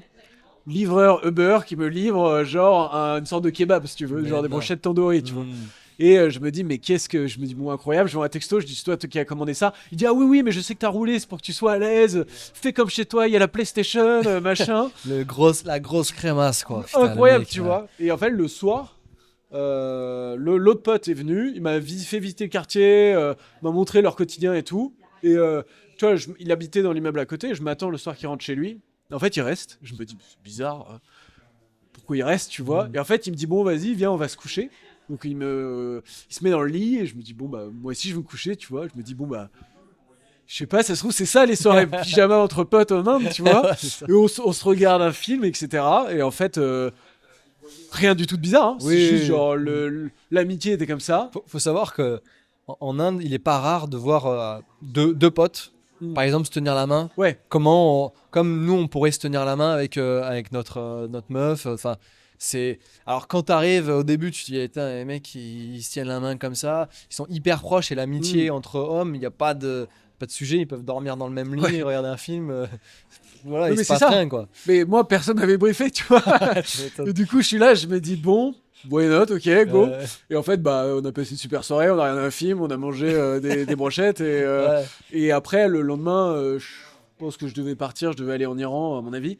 Et voilà, et ça, c'est des gars à qui je parle encore aujourd'hui, alors génial. que c'était il y a 6 ans, 7 ans. Et ils m'ont envoyé des tonnes de recettes indiennes. Enfin, je prends des nouvelles. Enfin, on s'est loupé quand je suis allé en Inde là récemment, mais en fait, c'est de fou. C'est ça qui est fort et c'est pour ça qu'on voyage. Au début, tu disais non, mais moi, ça m'intéresse pas, je veux pas y aller, etc. Et là, tu es en train de me dire, ouais, en fait, je veux y retourner, je suis toujours en contact. Ouais. Et le voyage et l'aventure, c'est ça aussi, tu vois, c'est sortir de ce qu'on a l'habitude d'entendre, de voir à la télé et de ce qu'on peut nous dire sur les voyages. Tout à l'heure, en off, on parlait d'Afghanistan, on parlait de Pakistan. Bah ouais, mais en fait, pour vraiment se rendre compte, bah, il faut y aller, quoi. Et de se dire, bah, en fait, c'est pas trop ce qu'on dit à la télé, tu vois. Alors, il y a des précautions, bien sûr, tu vois. Et c'est ça que j'aime beaucoup dans ce que tu viens de dire, c'est qu'en fait, t'es presque tombé amoureux du truc, alors qu'il y a encore quelques mois auparavant, t'étais en mode non, mais jamais j'irai là-bas, quoi, tu vois. Je suis tombé, non, j'ai vraiment. L'Inde a été vraiment un changement radical dans ma vie. Parce que je me suis dit, je peux faire énormément de choses. Et 2, le monde a. Le mélange Inde-Australie, je me suis dit, mais le monde a trop à offrir en fait. Le monde et les gens, en fait, l'humain est incroyable. En fait, les gens sont trop sympas. Où que t'ailles, si t'as le sourire et que t'es sympa, les gens s'ouvrent à toi. Et ça a vraiment changé. Même si j'étais déjà ouvert avant, là, je me suis vraiment dit, mais. En fait, le monde est trop grand, il faut l'explorer, il faut rencontrer des gens, il y a trop de choses à apprendre, quoi. Et du coup, ça m'a vraiment mis dans un état d'esprit. Je me suis dit, ok, là, il faut que je voyage. Et en fait, ça s'est pas du tout passé comme ça. Parce que après, je suis rentré je suis allé en Iran, voyage extraordinaire, pas en moto, mais expérience extraordinaire, des humains extraordinaires. des histoires de fous encore. Pareil, ça c'est Mais, c'est un pays dont on parle plutôt négativement en Ouais. plus. Et il y en a beaucoup de mecs qui ont, beaucoup de riders aussi, qui ont voyagé en Iran, comme pour le Pakistan, et qui retiennent Ah ouais. des images et des rencontres de ce pays. Et pour le coup, et c'est pour ça que je fais aussi ce podcast-là, c'est pour essayer de sortir de ce qu'on a l'habitude d'entendre et d'interviewer des gens qui l'ont vraiment fait et de se dire mais ouais en fait mais je vais le faire aussi moi quoi, parce qu'en Ah fait ouais, c'est ouais. ok en fait. Ah ben c'est plus qu'ok. J'aimerais, je raconte une petite anecdote Ouais, qui ouais, est bien quand même sûr. extraordinaire. C'est que du coup je rejoignais donc une amie à Oman. Et en fait elle voyageait aussi, donc on était tous les deux en mode backpack depuis un moment. Et j'avais lu à Oman, j'ai demandé au guide du touriste si en Iran, à Téhéran, je pouvais tirer de l'argent. J'avais lu sur le guide du routard, etc., que c'était pas possible. Lui il m'avait dit si, il y a une seule banque dans le pays, elle est à l'aéroport. Je lui ai dit ok, why not. Et du coup, on se dit ok, bah, on tirera de l'argent là-bas. On vole. Et en fait, mauvaise information, évidemment. Vous Évidemment. pouvez pas du tout tirer d'argent. Et donc, on s'est retrouvé à la frontière de l'Iran à 2h du matin, tu vois, avec $40 dans notre sac à dos pour payer nos visas. Impossible de payer les visas. Donc, bloqué derrière, moi, je commence à négocier, etc. Pour la faire très courte, le mec commençait à s'impatienter. Il y a une Française qui nous avance 100 euros, $100. On paye nos visas, mais après, du coup, on paye nos visas, on rentre dans le pays. Mais là, on se retrouve à 2h du matin, à Téhéran, sans argent, sans téléphone, sans internet, complètement coupé du monde, mais zéro stress parce que tous les deux, on avait voyagé, on était vraiment en mode, de toute façon, on va trouver des solutions. Et l'affaire très courte, c'est que je commençais à parler avec des gens, leur disant, voilà, est-ce que vous allez à Téhéran, machin. Et en fait, j'ai parlé à une dame, et la première personne à qui je parle me dit, mais attends, t'es en Téhéran, t'es en Iran, t'as des problèmes d'argent, tiens. Je dis, mais attends, Ah, c'est je lui dis, comment c'est possible, pourquoi vous me donnez l'argent? ouais. Et elle me dit, non, tu es chez moi, t'as un problème, tu prends l'argent. Je dis, mais attends, non. Donc je retourne voir ma pote et je lui dis, j'ai de l'argent, regarde, genre j'ai trouvé de l'argent et tout, on est peut-être sauvés, tu vois.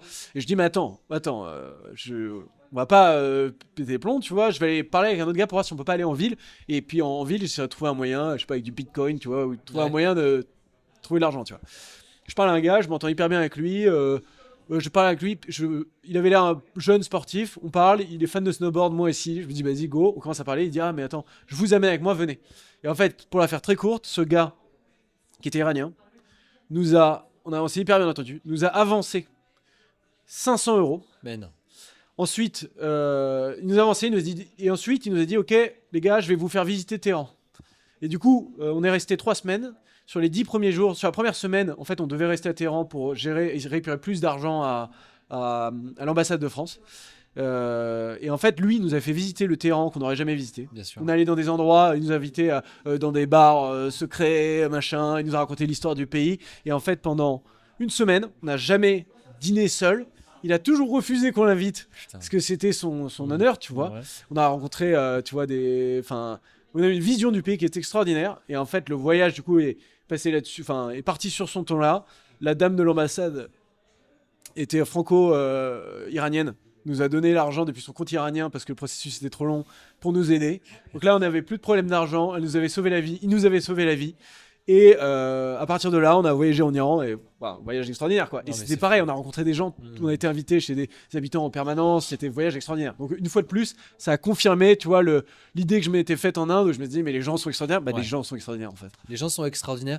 Et pareil, en toute humilité, ce podcast veut partager ce truc-là.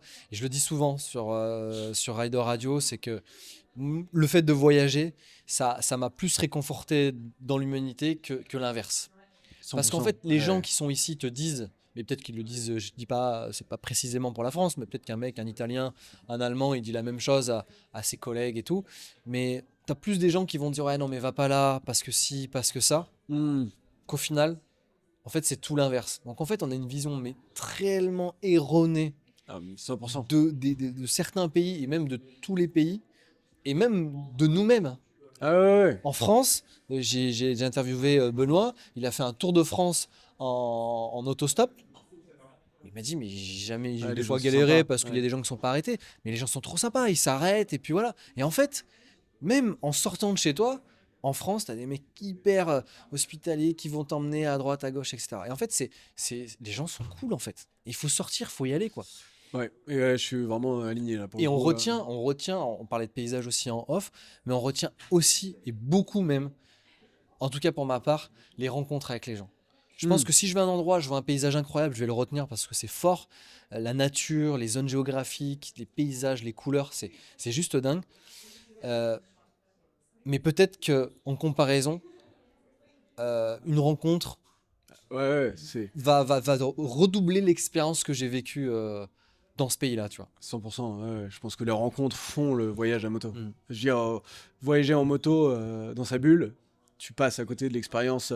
La raison que je trouve extraordinaire, c'est qu'on n'a pas de bulle, justement. Ouais, On est, on est les gens ouvert. peuvent nous attraper, donc il y a des points négatifs, mais il y a aussi que tu t'arrêtes, les gens te parlent. Il y a un capital sympathie moto qui est quand même extraordinaire. Non, c'est trop fort. C'est. L'Iran, Ouais. c'était sans moto, mais on Ouais. parlait tout à l'heure aussi C'est ça. de l'important, c'est aussi l'exploration C'est ça, de l'aventure. Est-ce que tu retournes à cette envie d'explorer à moto, hein? Bah, comme je disais, j'en meurs d'envie, mais en fait, je rentre en France pour terminer mes études, faire un master au Canada. Donc, je vais au Canada, je bosse. Ça t'a pas donné envie d'arrêter tout ça? Tu sais, le fait de voyager, de se dire que finalement, avec peut-être pas grand-chose, on arrive quand même à faire des trucs.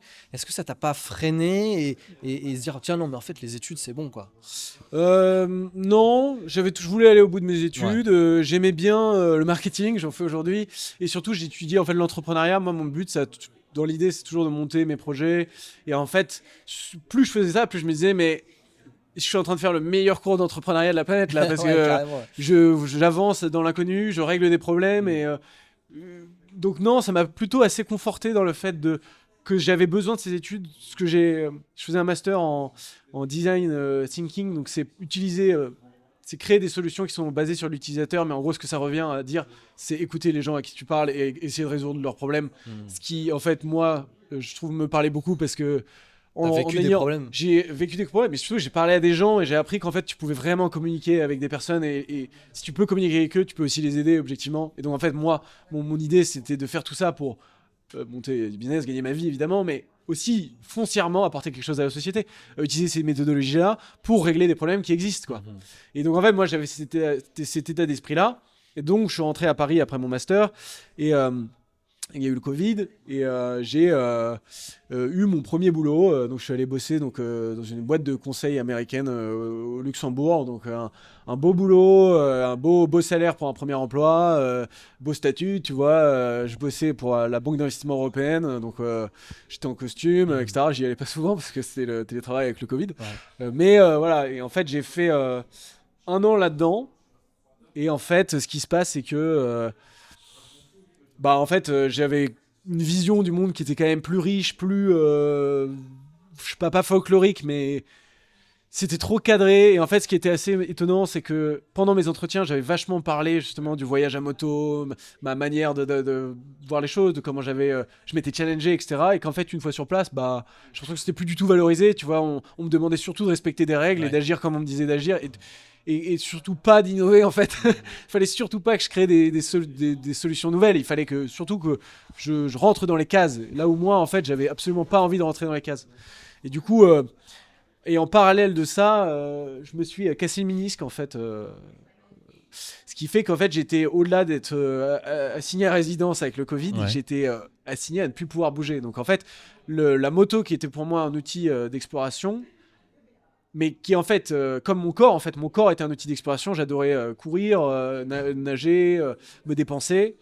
J'avais plus aucun de ces deux outils-là. Je pouvais plus sortir de chez moi, je pouvais plus rien faire. Donc ma vie se résumait à me lever à 6h30, faire du vélo sur un vélo d'appartement et faire des PowerPoint toute la journée, jusqu'à 20h, 21h. Et en fait, il y a quand même un gap entre ce que tu as vécu et le retour était vraiment dur. Et en même temps, tu vois, je me disais, là, t'es à ta place, tu vois, genre, t'es dans une belle boîte, Clément, genre, c'est bien, tu gagnes bien ta vie, etc. C'est cool.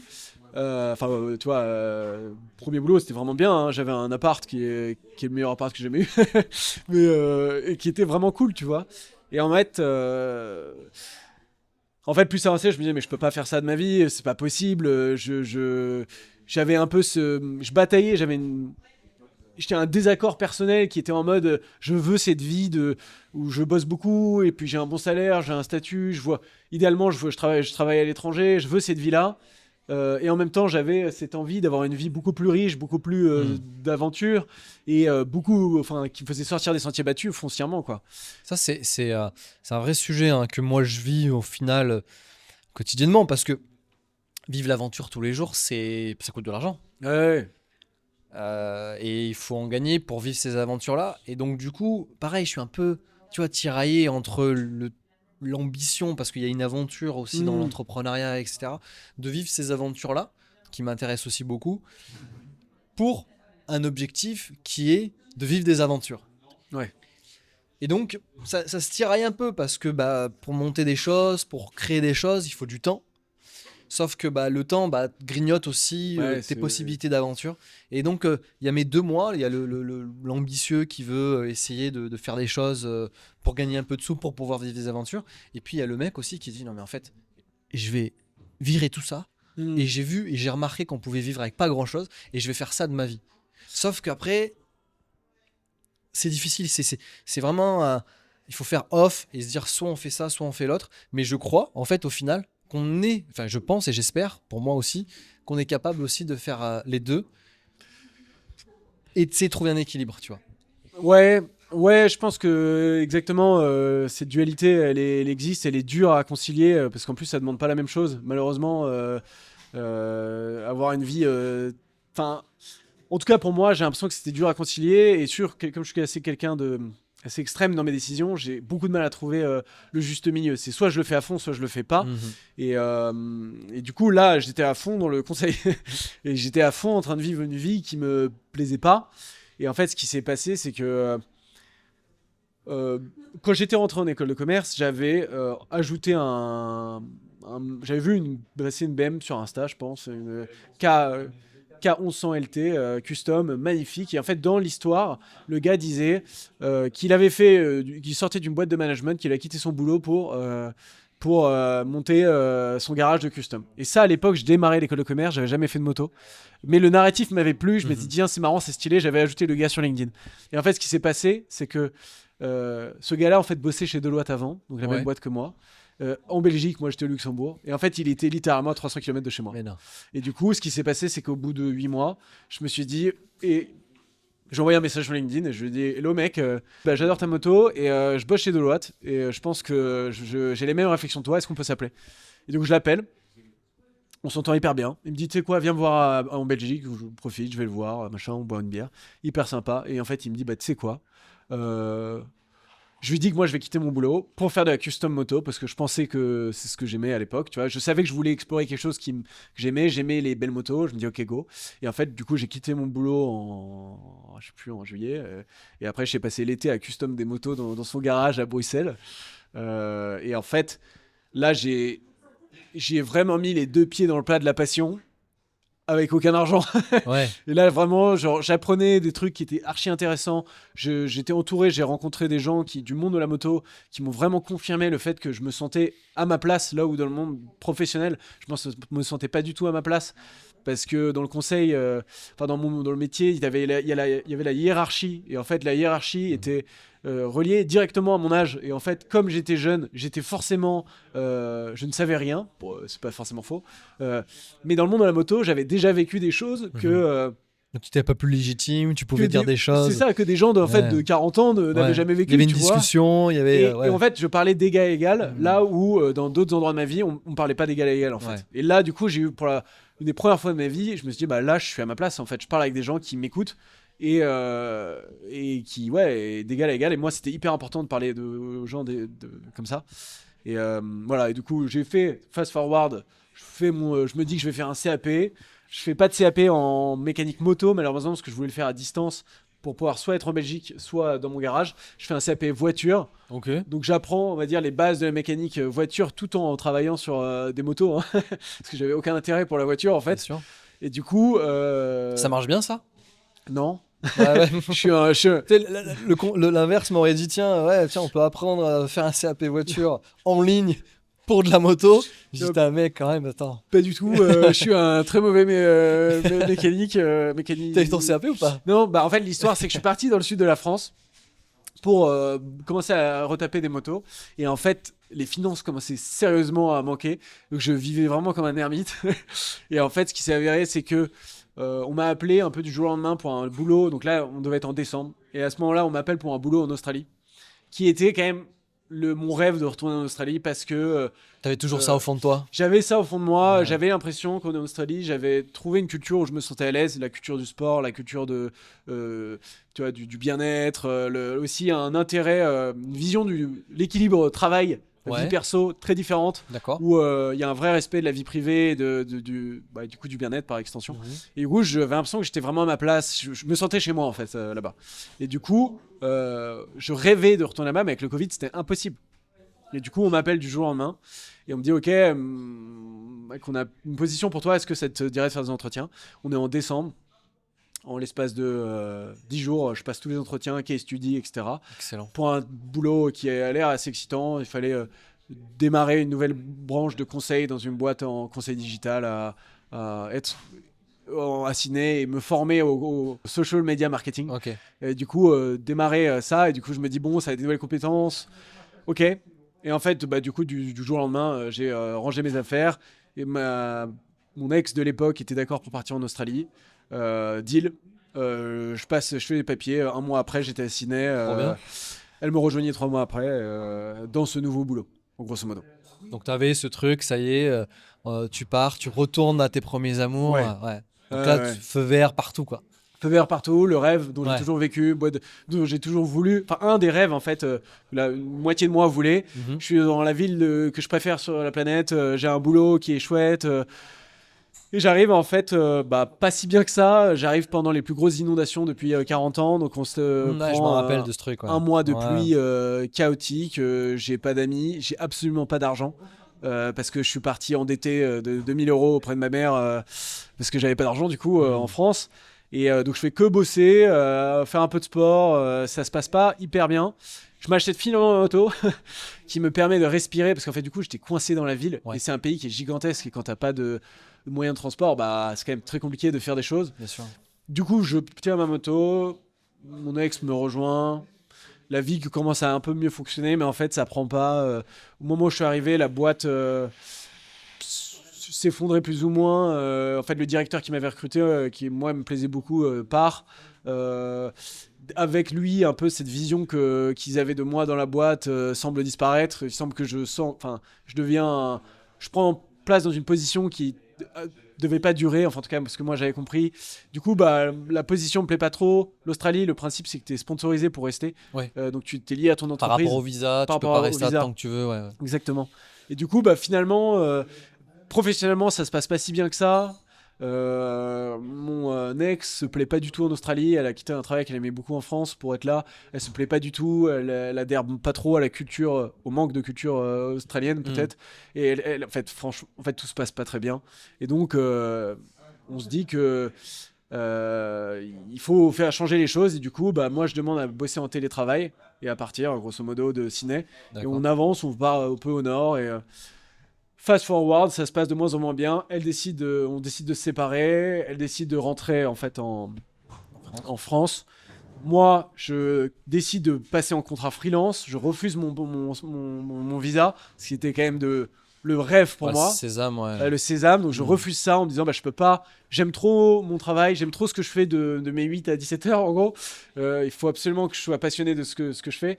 Du coup, je me dis ok, je vais rien sacrifier, donc je vais travailler dans une ferme de coton. En gros, ma période d'essai, je l'avais fait sur un visa. Pour pouvoir renouveler ce visa, il faut faire des travaux d'intérêt généraux, entre guillemets. Ouais. Et du coup, moi, je décide d'aller dans un endroit où je peux travailler de nuit et qui paye. Et ce que je me dis, ok, là, ça l'a pas fait. Je vais sécuriser mon retour en Australie et je vais bosser pour rentrer de Sydney jusqu'à Paris en moto. Ok, je me ça, dis- ouais, d'accord. Je vais faire le challenge de ma life. Ouais. Je vais retourner à la source, là où foncièrement je me suis bien senti dans ma vie, c'est ça, je vais le faire. Et donc je vais sur cette ferme, je bosse la nuit, la journée je bosse pour la boîte. Donc j'ai un rythme de fou pendant quasi 4 mois. Horrible, les 4 mois, Ouais, les tout cramé, quoi. pires 4 mois, pas de jour de... Ouais, il n'y avait pas de jour de pause, le principe de l'endroit où on était, c'était le jour de pause arrivait quand il pleuvait. Donc on a fait 48 jours. En Australie, ouais, c'est peut-être pas le truc. Non, pas trop. Hein. Donc on a beaucoup à part les bossé. inondations qu'il y a eu, mais ouais. Ouais, non, là c'était plus au nord, dans les terres, il n'y avait plus rien. Donc ferme de coton, la nuit, à bosser dans la gadoue, la journée à faire du conseil. 110 heures semaine, 120 heures. Je dormais en gros pour te dire, mon emploi du temps normal c'était de me coucher à 17 heures, me lever à minuit et bosser de minuit à midi à 17 heures. Non, mais comment t'as tenu, mec? J'ai fait ça pendant 4 mois, mais du coup j'ai fait beaucoup d'argent. Ouais. Et en fait, je me suis dit. Après, il y avait un objectif. Alors, je t'ai posé la question de comment t'as tenu. Quand t'as un objectif, ouais, c'est ça. Ouais, t'es capable de faire des trucs de dingue. Et ben là, j'étais hyper énervé. Ouais. J'étais vraiment. J'étais en mode, mec, genre, c'était ton rêve d'être en Australie. Ça s'est pas passé comme prévu. T'as quitté ta boîte de conseil il y a 1 an. Il se passe plus rien dans ta vie, tu stagnes. Genre, il faut que ça change. Et du coup, j'étais hyper énervé. Et je me disais, ok, là, on va faire ce voyage. On va rentrer à Paris. Et je me suis dit, ok, là, il faut mettre de l'argent de côté le plus possible. Je commençais à planifier, etc. Je me dis, ok, je vais le faire. Et c'était horrible le nombre de fois j'ai passé des appels à mes potes en disant, j'en pouvais plus. Ouais. Je pense que j'étais à 1 millimètre du burn-out. Il y a des fois où je me plantais dans la gadoue, je me laissais la tête 20 minutes, 2 minutes dans la terre, je bougeais plus, j'en peux plus. C'est une vie horrible en fait. Et en fait, j'ai fait ça. Et en fait, ce qui s'est avéré, c'est que j'ai cancel le projet Birmanie. T'as quoi, pardon? Le projet Birmanie, j'ai pas pu le faire. T'as pas pu le faire. Le projet Paris, Ciné Paris, pardon. Ah oui, parce que je suivais pas. Pardon. Le Passer projet par la Birmanie, en fait. Ok. Sauf que la Birmanie était en conflit. Et je me disais, peut-être que le conflit va s'annuler, je vais pouvoir passer. En fait, pas du tout. Et du coup, en décembre de cette année-là, en novembre, je commence à comprendre que ça va pas le faire. Je me dis, qu'est-ce que je fais? Et en fait, à ce moment-là, l'Australie dit que ceux qui ont travaillé pendant le Covid peuvent bénéficier d'1 an de visa en plus. Donc un ticket d'or pour rester en Australie. Et je me dis, ils adorent ces trucs-là, putain, ces Australiens, ils mettent des carottes partout, tu sais. Ah ouais, là, moi, j'ai vu ça, j'ai dit, ok, en fait, on annule le Paris-Sydney, on va faire le tour de l'Australie, puisque je suis en Australie, qu'en vrai, je connais pas très bien l'Australie, et que, objectivement, on m'a toujours dit que c'était un des trucs les plus fous à faire en moto du monde, tu vois. Et du coup, j'achète une moto de l'autre côté de l'Australie. C'était quoi? Un DR650. Je l'achète à un gars, plutôt genre pas beaucoup de kilomètres, nickel. Starter électrique. Ouais, électrique. Il continue de le produire en fait. Ouais, c'est vrai. Souvent on comparait, parce que souvent on râlait ici en France de pas avoir de DR. Alors là, il y a une DR qui va sortir, mais à un prix incroyable. Mais ouais, j'ai appris qu'ils n'ont jamais arrêté de la fabriquer. C'est la moto favorite en Australie. Ouais. Tout le monde a ça. C'est la moto. Ça coûte combien, juste pour savoir? Tu vois, je te pose des questions, je suis en train de me dire, tiens, je vais peut-être aller en Australie. Moi, je ne l'ai vraiment pas payé cher pour le coup, parce que je l'ai acheté à un gars qui avait un problème qui quittait le pays, qui devait quitter le pays à cause de son visa. Et du coup, il voulait s'en débarrasser. Et il avait en fait un prêt. Parce qu'en fait, les prêts peuvent être associés non pas à des gens, mais à des objets en Australie. Donc, tu peux acheter un objet qui a un prêt et ne pas t'en rendre compte. Ah d'accord, ok. Donc après, toi, vu que tu es associé à ce prix-là, c'est toi qui rembourses le prêt. Et en fait, lui, il la vendait à un prix normal, sauf qu'il y avait le prêt qui disait qu'en plus, il fallait rembourser le prêt. Et il m'a juré, je l'ai eu au téléphone, il m'a dit, je te jure que j'ai remboursé le prêt, c'est un problème. Le fichier en ligne n'a pas été mis à jour, je te jure. Et en fait, lui, il partait. J'avais mon meilleur ami qui était à Perth, de l'autre côté de l'Australie, donc littéralement, de l'autre côté. Et du coup... et moi j'avais pas le temps d'attendre, etc. Il m'a juré, je dis écoute, je te fais confiance, moi je te dis j'ai pas énormément d'argent, je parie gros, je t'achète la moto, je la prends à un prix moins élevé parce qu'il y a ce risque là, mais j'espère vraiment qu'il n'y a pas de prêt quoi. Et en fait il avait été honnête, la moto était nickel. Mon pote allait la chercher, il avait jamais conduit une moto de sa vie, il l'a récupérée, on l'a déposée dans un garage, elle m'a attendu 2 mois et demi le temps que j'arrive, tu vois. Et la moto m'attendait du coup, DR650, avec déjà le réservoir de 25 litres, tout ce qu'il fallait. Pas les sacs. Et là, pour le coup, c'est une moto hyper fiable. Hyper pour faire fiable, l'Australie, t'es tranquille. Ouais, nickel. C'est quoi là, tu pars de Sydney du coup? Du coup, je suis en avion. De Perth. Je prends l'avion et je vais à Perth. Ok. Et là, dans l'épisode, je t'ai entendu parler que t'étais pas souvent préparé, notamment au Ladakh, etc. Est-ce que là tu prépares un peu, tu dis tiens je vais faire ci, je vais faire ça? Ok, en Australie il y a souvent ce type de problématique. Est-ce que tu prépares un peu ton itinéraire? En gros, je me dis juste que je vais faire le tour. Ouais, ok. Je vais faire le tour, je regarde la saison et je me dis, bon, il faut que je commence par le sud parce que sinon il va faire trop froid. Enfin, grosso modo, j'ai un tour logique. Je dis que. Et j'essaie d'apprendre un peu quand même sur la faune et la flore, des basiques, Ouais. tu vois. Mais La faune, ça pour le coup. à savoir que moi, j'avais jamais campé de ma vie. L'Australie, moi, c'est un truc qui me fait flipper, c'est vraiment ça par contre. Bah, du coup, en fait, comme j'avais été dans une ferme et que j'avais rencontré beaucoup de serpents, etc., Ouais. je commençais à être beaucoup plus à l'aise en fait avec la faune Ouais. australienne. Et du coup, j'étudie un peu le truc, mais pas tant que ça. Par contre, je commence à parler de mon projet sur des groupes Facebook australiens. Et là, quand je récupère la moto, en fait, je commence à en parler. Et là, j'attendais un nouveau train de pneus, je crois, je sais plus trop quoi. Et du coup, je me dis, bon, bah, je vais m'entraîner avant de commencer à faire le tour. Je vais m'entraîner, je vais rouler autour de Perth. Et je vais acheter le matériel qui me manque, la tente, les sacs, etc. Et je vais rester dans le coin et je vais rouler pour apprendre à maîtriser ma moto. Faut que je vais rouler comme un barjot autour de Perth dans les forêts. Je vivais dans la forêt littéralement. J'allais juste dans les supermarchés, prenais pas de douche, ça. Et du coup, pendant un bon mois, je me suis entraîné à rouler. J'ai rencontré des gens de la communauté de motards australienne qui m'ont fait des cours, des cours.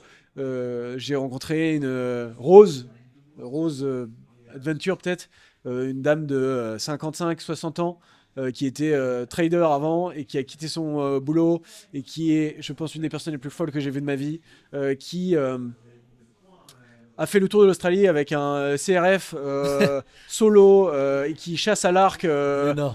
non mais une folle et qui m'a appris mais tellement de trucs. Ouais. Et en fait c'est simple, j'avais un livre, je prenais des notes et en Ouais. fait comme à ce moment-là j'avais décidé de commencer à montrer ce que j'allais vivre, bah en fait je filmais tout et je prenais des notes et en fait à fur et à mesure de rencontrer ces gens-là je commençais à avoir une bonne compréhension de ce qu'il fallait faire, les actions à faire en cas de danger, de pluie, d'animaux étonnants, etc. Donc je me suis entraîné et en fait j'ai fait un mois à faire ça et au bout d'un moment je me dis ok go, c'est bon, je suis assez prêt, j'ai ce qu'il faut, j'ai testé mon setup, je m'en vais. Mieux préparé.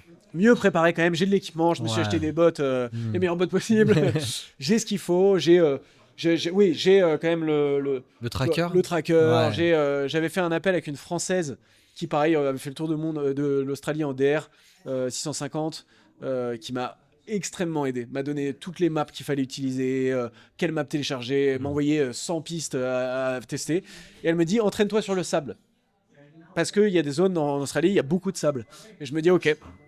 Donc je descends vers le Margaret River, vers le sud-ouest.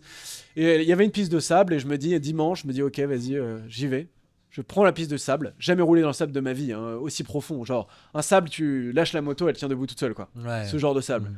Et je galère. En fait, je me dis allez Clément, il faut vraiment que tu apprennes à le faire parce que si tu te retrouves à 800 km du monde et que tu n'arrives pas à avancer, Tu seras t'es tout seul. mort en fait. Ouais, tu seras tout seul de toute Physiquement, t'es façon. mort. Ouais. Je reviens du coup un petit peu. Il y avait quand même cette idée de partir solo. Ah oui, oui. C'était vraiment là, tu vois, je reviens sur l'Inde, sur l'Australie. Il y a quand même se dire, tiens, je pars tout seul. Donc là, tu es plus entraîné, Ouais. tu prépares un peu mieux le truc. Mais il y a pas ce truc en se disant, ouais, mais en fait, je vais le faire assis avec quelqu'un. Il y a cette envie de le faire tout seul. Ouais. Tout seul parce que c'est une envie ou c'est parce que, bah, on le sait, hein, quand on annonce un truc, un trip, il y a plein de gens qui sont intéressés et puis finalement, il n'y a personne. Ou c'est parce que non, même s'il y avait quelqu'un qui était chaud, je l'aurais fait quand même seul. Je pense que là, à ce moment-là, c'est deux choses. T'as l'aspect logistique. Je suis de l'autre côté de la planète. Ouais. Je connais personne, objectivement, en ce moment-là de ma vie, qui est capable de me suivre sur un projet pareil. Économiquement parlant, physiquement parlant, Ouais. on n'a pas la même expérience. Je connais personne du monde de la moto. Moi, dans mon milieu, à part mon père qui fait de la moto, je Ouais. ne connais personne qui fait de la moto. Aucun de mes amis ne fait de la moto. Du coup, j'ai personne à qui proposer, quoi. Donc, je me dis, ok, je suis tout seul. Et deuxièmement, il y a cette idée de challenge. Je suis en train de me lancer le challenge ultime, là. Là, le but, Ouais. c'est de passer du temps seul avec moi-même, réfléchir et savoir, grosso modo, comment j'ai envie d'évoluer, quoi. Donc, c'est vraiment un vrai challenge. Et je suis quelqu'un de très solitaire. Je passe beaucoup de temps seul, beaucoup de temps à réfléchir sur ma vie. Et la moto, c'est mon outil de méditation quasi préféré avec le sport. Donc là, c'est le challenge. Et j'aurais pu le faire avec quelqu'un, mais personne n'était là. Et surtout, pas du tout envie de m'encombrer, entre guillemets, de quelqu'un. C'est sûr. Je veux être seul. Il y a deux écoles. Hein. C'est sûr que quand tu partages ça avec quelqu'un, des fois, ça peut être fort parce que 10 ans après, tu vas pouvoir dire putain, tu te rappelles, on a fait un truc de malade. Mais à contrario, ça peut aussi grignoter ta propre expérience. Ouais. Si la personne, elle n'est pas complètement connectée avec toi, c'est un calvaire. Ouais, ça peut être compliqué. Ouais. Et là, c'était vraiment pas le but. Donc, ouais, je pars seul et du coup, ma prépa se met énormément. J'ai conscience du risque. Je sais que c'est extrêmement dangereux. Il y a beaucoup de morts en fait qui font ce tour parce que très isolé, très chaud, et qu'un accident quand t'es entre deux sections de 500 km, tu te casses le bras. Objectivement, il y a des gens qui meurent quoi. Donc, d'accord, ok. Donc je suis au courant que c'est dangereux, qu'il y a les serpents les plus venimeux de la planète. Je pars sur un truc d'un niveau élevé quoi. Mais je suis ultra en forme, physiquement parlant. Je suis vraiment chaud.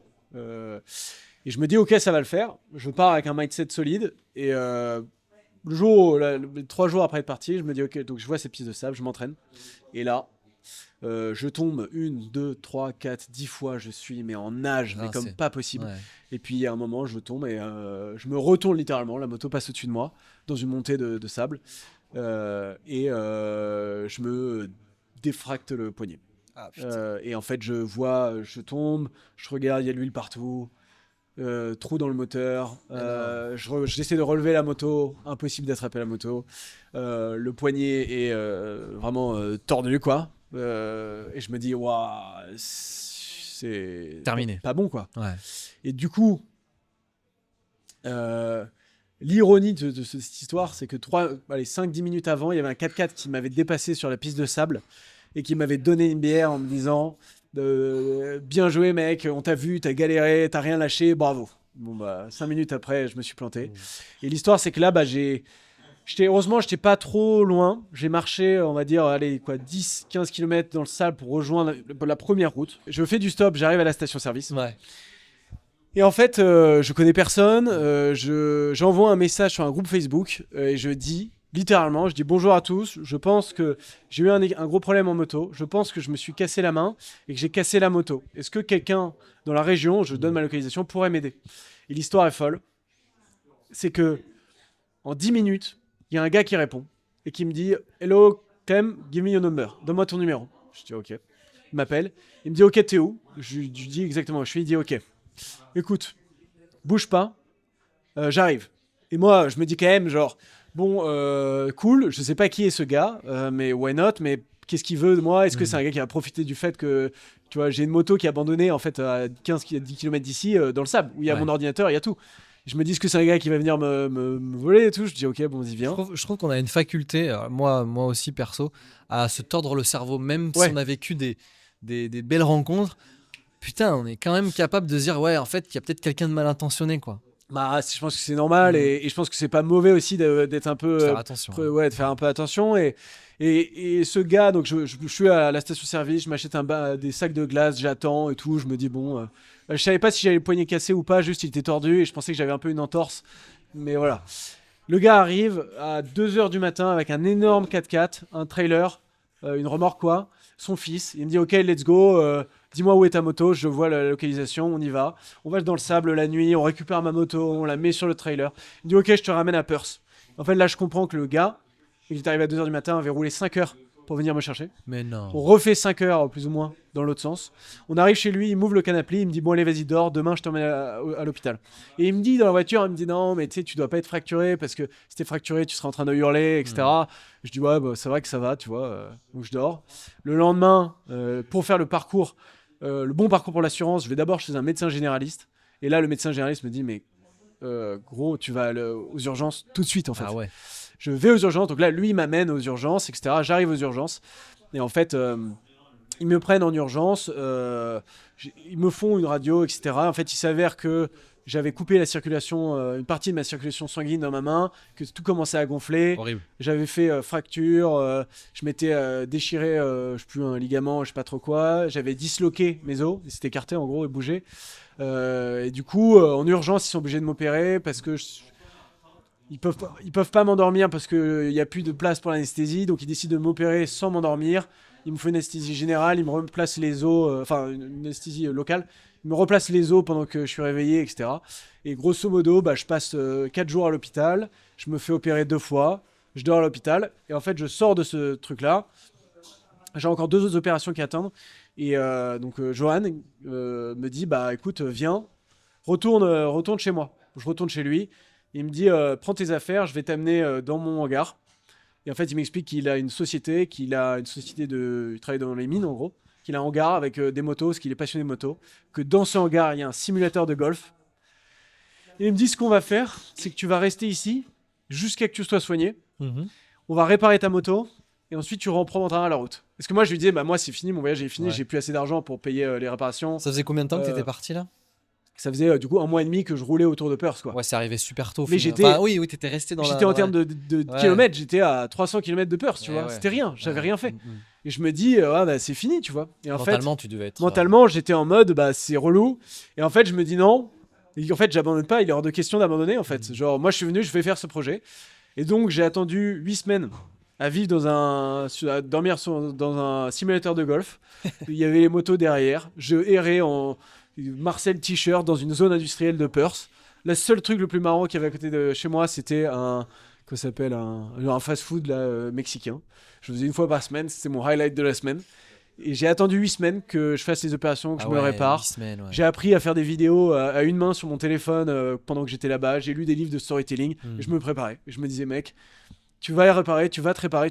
Ouais. Au bout de 8 semaines, prendre ce temps à bon escient et pas se laisser abattre. C'est ça. Et je me suis dit, et en fait, la vérité, c'est qu'il n'y a même pas eu un moment, je me suis dit, mec, tu rentres en France. Je me suis dit, gros, tu vas rester, genre, je vais le faire. 8 semaines après, on m'enlève mon plâtre, on me met une attelle en plastique. Je me dis, ok, c'est l'heure. On répare la moto, donc on démonte le moteur parce que du sable était rentré dedans. Parce que le carter, un trou dans le carter. T'as eu un trou dans le carter. Pendant la chute, le sable est rentré dans le moteur. Le moteur a tourné avec du sable dedans. Et du coup, on démonte le moteur, on nettoie tout. Et lui, donc je fais tout, et lui, il est derrière moi à chaque fois à me coacher.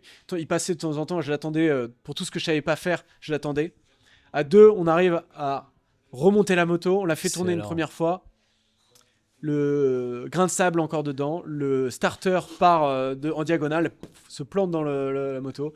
Je me dis, ouais, c'est fini, elle ne redémarre jamais. Lui, ça va pas le faire, gros. Finalement, on redémonte tout, je ponce la pièce du starter à la main pour enlever l'impact. Bref, on y arrive, elle redémarre, c'est parti. Génial. J'ai encore mon attelle en plastique sur la main, mais le trip peut commencer, quoi. Genre, là, c'est bon. Il est fou, ce mec, franchement, c'est un... bénédiction, quoi. Mais en fait, l'histoire, ce qui est encore plus fou, c'est que ce gars vient, et il faut savoir que c'est un gars qui vient d'Afrique du Sud, un colosse. Le gars fait genre 2 mètres de haut, 120 kilos, et tu vois, il travaille dans les mines australiennes, il est brut de décoffrage. Et en fait, tu vois, c'est un gars qui avait un Husqvarna Rally, il avait, 4-5 motos, une KTM, il avait une expérience de moto qui était folle, tu vois, il rigolait parce qu'il me voyait, il disait, mec, t'es un débutant, tu fais n'importe quoi, tu vois, t'es tombé dans le sable, genre, et il se moquait de moi, et il était brut de décoffrage, tu vois. Je lui disais merci, et il voulait rien, il voulait jamais rien, et assez dur de communiquer avec lui, tu vois, de savoir, mais... Tu vois, à premier abord, tu pouvais te dire, le gars est pas sympa en fait. Ouais, j'ai un peu cette image, alors je me bats contre les a priori, hein, mais j'ai un peu cette image, moi, un peu des Australiens, tu vois, de ce qu'on m'en a dit aussi, tu vois. J'ai pas pu vérifier parce que je suis jamais allé, mais un peu ce truc un peu smile au début et après un peu une froideur tisser des liens plus difficiles peut-être. Moi, ça n'a pas été trop mon expérience au final. Lui, en fait, là, je suis à l'ouest de l'Australie, donc là où il y a toute l'industrie des mines, etc. Donc c'est des gens qui ont des trains de vie assez particuliers. Mais globalement, moi, sur l'Australie, j'ai vraiment eu des rencontres extraordinaires en fait en Australie. Et ce gars qui du coup était pas facile. En fait, c'était le mec qui a changé ma vie, littéralement. Il serait pas là, je serais rentré en France avec un poignet cassé. Et aujourd'hui, tout ce qui rythme ma vie, tout ce qui fait ma vie aujourd'hui n'existerait pas. Parce que ce voyage, ça a changé ta vie. Parce que ce voyage a changé ma vie. Parce que du coup, j'ai commencé à partir, j'ai commencé à partager mes histoires sur Internet, à faire des photos, des vidéos, sur mon téléphone, dans ma tente, tu vois, de Mais manière c'est basique. comme ça. Alors, on parlait aussi un petit peu en off des réseaux sociaux, qui a pour moi aussi du bon et du pas bon, mais pour le coup, qui donne envie, tu vois. Le fait Ah ouais. moi, je t'ai rencontré. Alors, on se connaissait un petit peu. Non, je t'ai connu sur les réseaux sociaux et après, on s'est rencontrés Mm. après. Et j'ai vu, ouais, ce mec-là qui partait en Australie avec une DR, tout ça. Et ça, c'est la puissance des réseaux sociaux et qui donne cette envie-là. Et, euh, et voilà. Donc, ça, c'est vraiment ça pour le coup, de, de pouvoir un peu quotidiennement voir ce que vivent les riders comme ça. Je trouve ça vraiment chouette. Et ça, c'est le bon côté des réseaux. Ouais, c'est là moi c'est là où vraiment j'ai compris en fait les réseaux sociaux parce que enfin j'ai pas compris comment fonctionner sur les réseaux sociaux particulièrement, même si ça a super bien marché. Mais c'est surtout que j'ai démarré, j'avais 0 personne qui me suivait sur internet. Mhm. Les gens ne savaient pas ce que je voulais faire, les gens ne savaient même pas que j'aimais la moto en fait. Et en fait, je commence à partager ça sur internet. Enfin, mes proches étaient ok, bon, ok, why not. Mhm. Et en fait, tu vois, je communique pendant tous les jours, toutes les semaines, pendant une longue période, et ça commence à prendre. Et en fait, c'est surtout que ça commence à prendre, mais ça commence à prendre en Australie. Et en fait, les gens, au début, doutaient probablement un peu de ce que j'allais faire. Tu vois, je pense que des gens qui disent qu'ils vont faire le tour de l'Australie off-road, il y en a plein. Et du coup, il y avait peu d'intérêt en fait envers ce que j'essayais de produire. Et au fur et à mesure, les gens, la communauté de motards, c'est vraiment aligné derrière moi. C'est-à-dire que le mec qui m'aide à peur, c'est sorti nulle part. Mais là, ils ne connaissaient pas mon histoire. Et là, les gens ont commencé à connaître mon histoire. Et plus j'avançais, plus je recevais des messages de genre ah ouais, on te suit, viens, on te rencontre, on va te payer à dîner, etc. Et en fait, moi je demandais pas, j'avais de l'argent du coup, donc je demandais rien. Et en fait, ce qui s'est passé, c'est que ce voyage en Australie, en fait, je pourrais dire que ça a été le voyage le plus fou, le plus dangereux de ma vie. C'est le cas, hein. C'est clairement, j'ai fait des trucs pour le coup extrêmes et dangereux. Mais en fait, c'est surtout que j'ai compris que les réseaux sociaux, c'était social en fait. Et que ce tour m'a fait rencontrer des dizaines et des dizaines de gars et de gens qui se sont pliés en deux pour que j'atteigne mon objectif.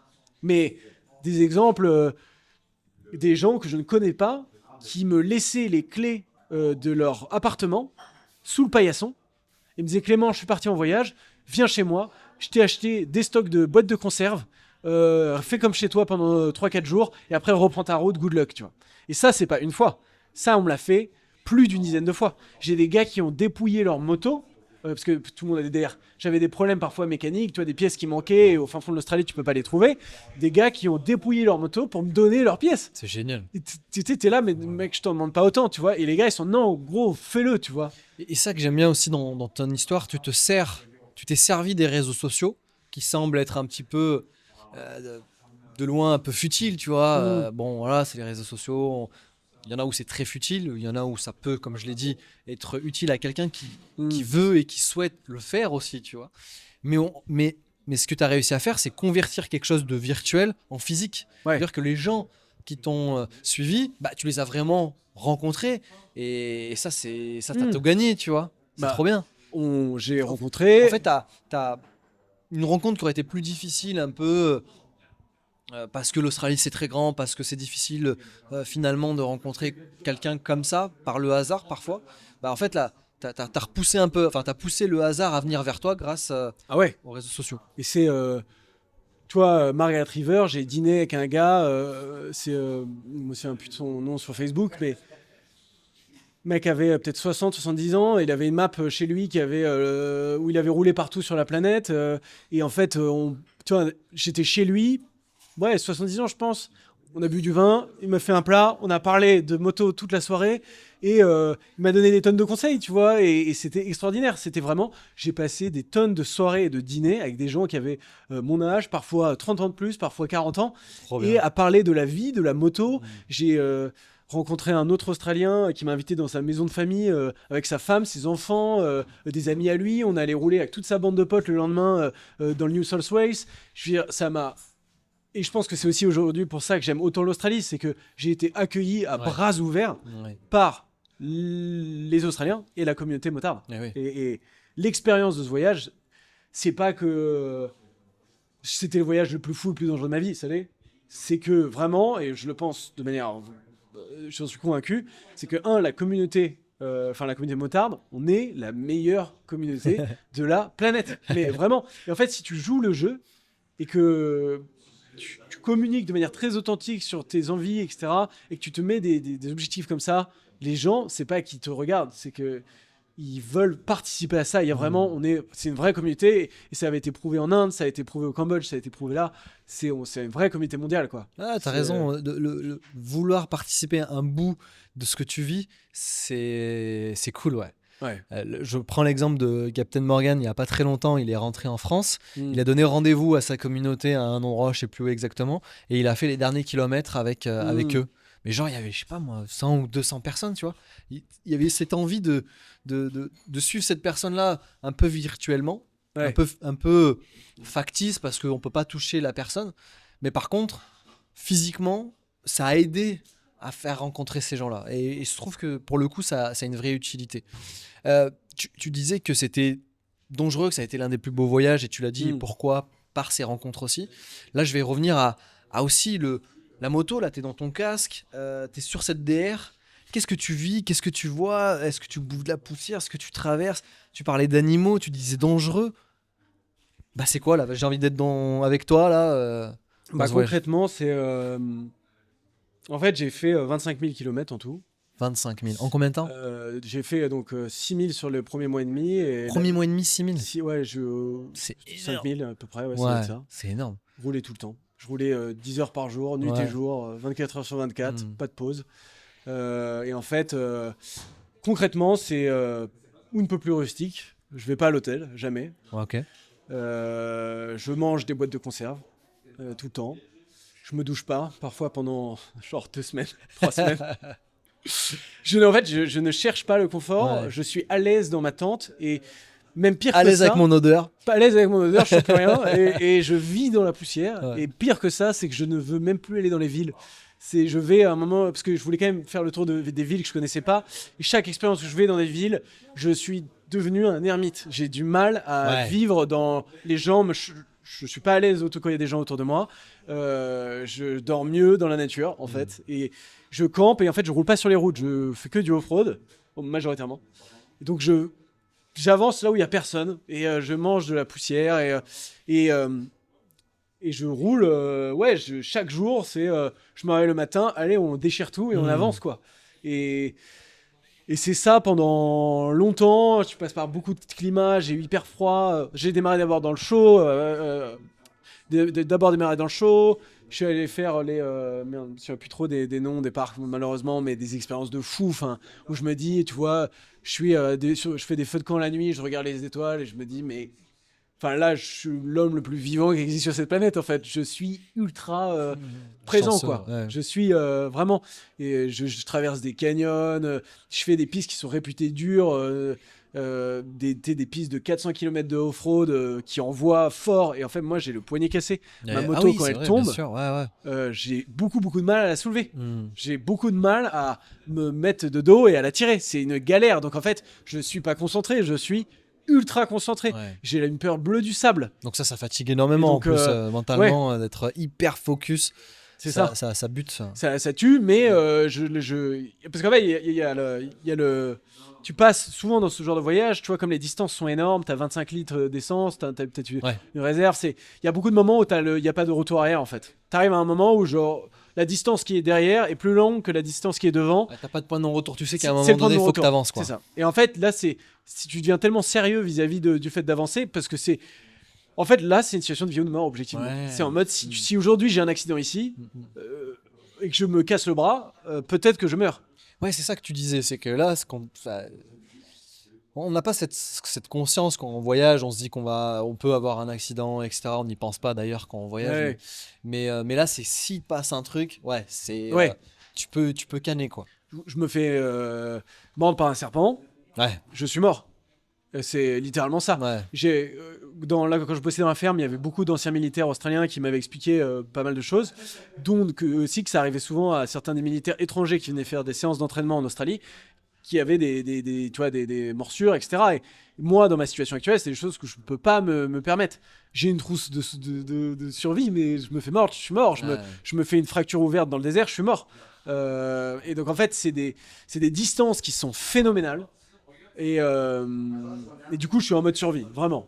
Et je deviens une sorte de bête où mon seul objectif, c'est rouler, manger et partager mon histoire sur Internet. Et grosso modo, j'ai des moments qui sont vraiment durs parce que j'avais pas forcément le bon matériel. Je roule, je fais la traversée des montagnes, des snowy, enfin montagnes au-dessus dans le sud de l'Australie. Donc là, il me neige dessus.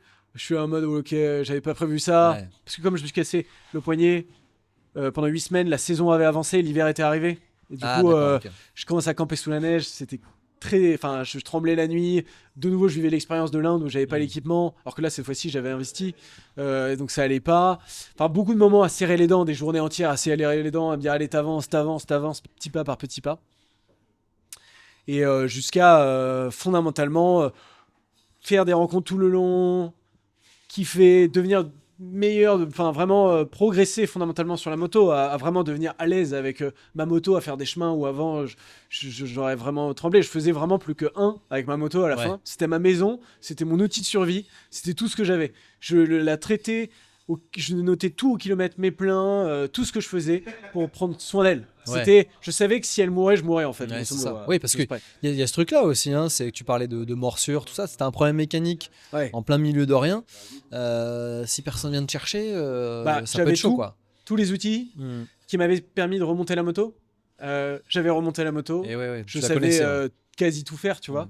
Et moi qui étais nul en mécanique, bah là j'étais meilleur pour le coup. Ouais. J'ai tout fait, j'ai changé des trucs au fin fond de nulle On part. sait pas ce que nous prévoit le destin, mais là finalement, le fait que tu aies chuté, que tu aies rencontré ce mec-là, d'avoir démonté ta bécane, etc., ça t'a peut-être Ouais. évité une galère en plein milieu du bush. C'est tu exactement vois, l'état d'esprit que c'est- j'avais. Je me suis dit, Ouais. écoute, si t'es tombé là au bout d'un mois, Ouais. ça se trouve, t'aurais roulé comme un fou, Mm. comme je roulais au début, plus longtemps. Et si ça se trouve, l'accident que t'aurais eu, bah, aurait été beaucoup plus grave. C'est ça. Donc en fait, finalement, ça m'a vraiment.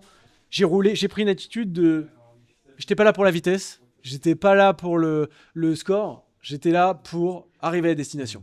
Et c'est vraiment. Ça, je pense que ça a vachement défini ma manière de voir la moto d'aventure.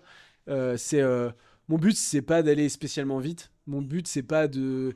C'est d'être dans le challenge, mais mon but, c'est d'arriver en fait. Ouais, c'est ça. C'est Très ça important. mon, Ouais. mon objectif. numéro L'aventure un. sera belle si tout le monde Ouais. est sain et sauf et tout le monde est arrivé C'est ça. Et pour, après, et pour en parler. Et pour en Sur parler, Rider Radio. ouais. Et jouer avec cette fine limite, tu vois, entre les challenges, qui, moi, je veux que ce soit dur, je veux me retrouver dans mes retranchements, et en même temps la sécurité, parce que c'est plus important, parce que, je veux Bien dire, si sûr. tu te blesses, c'est la fin, Mm. si tu meurs, c'est carrément la fin. Là. Ouais. Donc, Là, tu parles d'avoir terminé ce voyage. Tu fais quoi? Tu retournes à Perth, du coup? du coup, je Tu fais fais vraiment le tour, quoi? Je fais tout le tour, j'arrive, donc, ouais, tout le tour, je fais la traversée par la piste est-ouest, D'accord. les pistes emblématiques de l'Australie en off-road, où il y a beaucoup de sable, et je me dis, ah, bah... Et là, en fait, j'arrive et je comprends, en fait, 2 mois après, que Que c'était mon, important de mon s'entraîner. niveau a vraiment changé. C'est Ouais. qu'en fait, les pistes de sable, je les prends à 420 km/h, Ouais, ouais, que t'es j'en tranquille. mange 10 heures par jour et Ouais, que ouais. ça ne fait rien. Mm. Je traverse tu vois, des rivières avec des crocodiles, ça, histoire Ouais. de fou. Mais... tu vois, l'environnement devient de plus en plus hostile parce que tu as des crocodiles, etc. Donc tu dois traverser des rivières vraiment à la limite de noyer la moto en solo. Mm. Tu en traverses 10 par jour, tu vois. Où tu as vraiment des crocodiles et là, c'est un pari sur la vie, littéralement. Moi, je montais à côté, je regardais, j'essayais de jeter des cailloux, mais si ça bouge, j'y vais pas. C'est chaud, quand même. Ouais, Et puis je dis, bon, bah vas-y, let's go. Hein. Et ouais, tu c'est pas traverses. que traverser un gué, quoi. C'est, Non, c'est un guet avec des crocodiles. Et il y a des panneaux qui te disent putain. attention, ne pas traverser à pied, crocodile. Et je veux dire, il y a des crocodiles, c'est pas une légende. Ils sont là. Fou, ouais. Et du coup, je fais toutes ces traversées, tout se passe bien. Je vois des paysages extraordinaires, je rencontre des gens, je campe dans des endroits, mais tu vois, je veux dire, c'est comme dans les films. C'est pas comme dans les films, c'est que c'est mieux que dans les films. Mhm. C'est une expérience la plus authentique, j'ai l'impression d'être vraiment reconnecté à la planète, tu vois, Ouais. même si ça fait. Ah, tu disais que t'étais comme une bête. C'est parce que Ouais. t'avais comment dire, des besoins primaires, en fait. En fait, c'est vraiment ça, j'ai reconnecté et ça m'a aussi fait prendre énormément de recul sur beaucoup de questions, de questionnements de ma vie où je me suis dit, mais en fait, ça, c'est les choses importantes de la vie, c'est se sentir en fait bien dans le présent, connecté au monde, parce que j'ai vraiment eu ce déclic pour le coup de la nature. où moi je suis parisien, j'ai pas grandi dans les Alpes, tu vois. Ce que j'avais de mieux, c'était la forêt, une petite forêt, tu vois. Pour être troncé. Et ce genre-là, et en fait, là j'étais Mowgli. Ouais. J'avais plus peur de la nature, les animaux me faisaient pas peur, j'avais plus rien qui me faisait peur, j'étais chez moi. Dans la nature en fait. Et à partir de là, je me suis dit, il y a vraiment une déconstruction de comment j'avais fait ma vie où je me suis dit, mais en fait, j'ai beau venir d'une ville, en fait, moi je suis bien dans la nature et en fait, tu me mets une tente et tu me mets le ciel étoilé, je suis chez T'es moi, bien. genre, je Ouais. suis vraiment. Là, je suis bien, tu vois. Hmm. Et ça a eu un gros impact sur ma manière de voir les choses parce que j'ai ressenti que cette connexion un peu avec la nature était vraiment. Primordial pour toi En fait, aujourd'hui. c'était un besoin primaire, quoi. Ouais. Et donc, j'ai fait donc, ce voyage. Et donc, j'ai terminé ce voyage.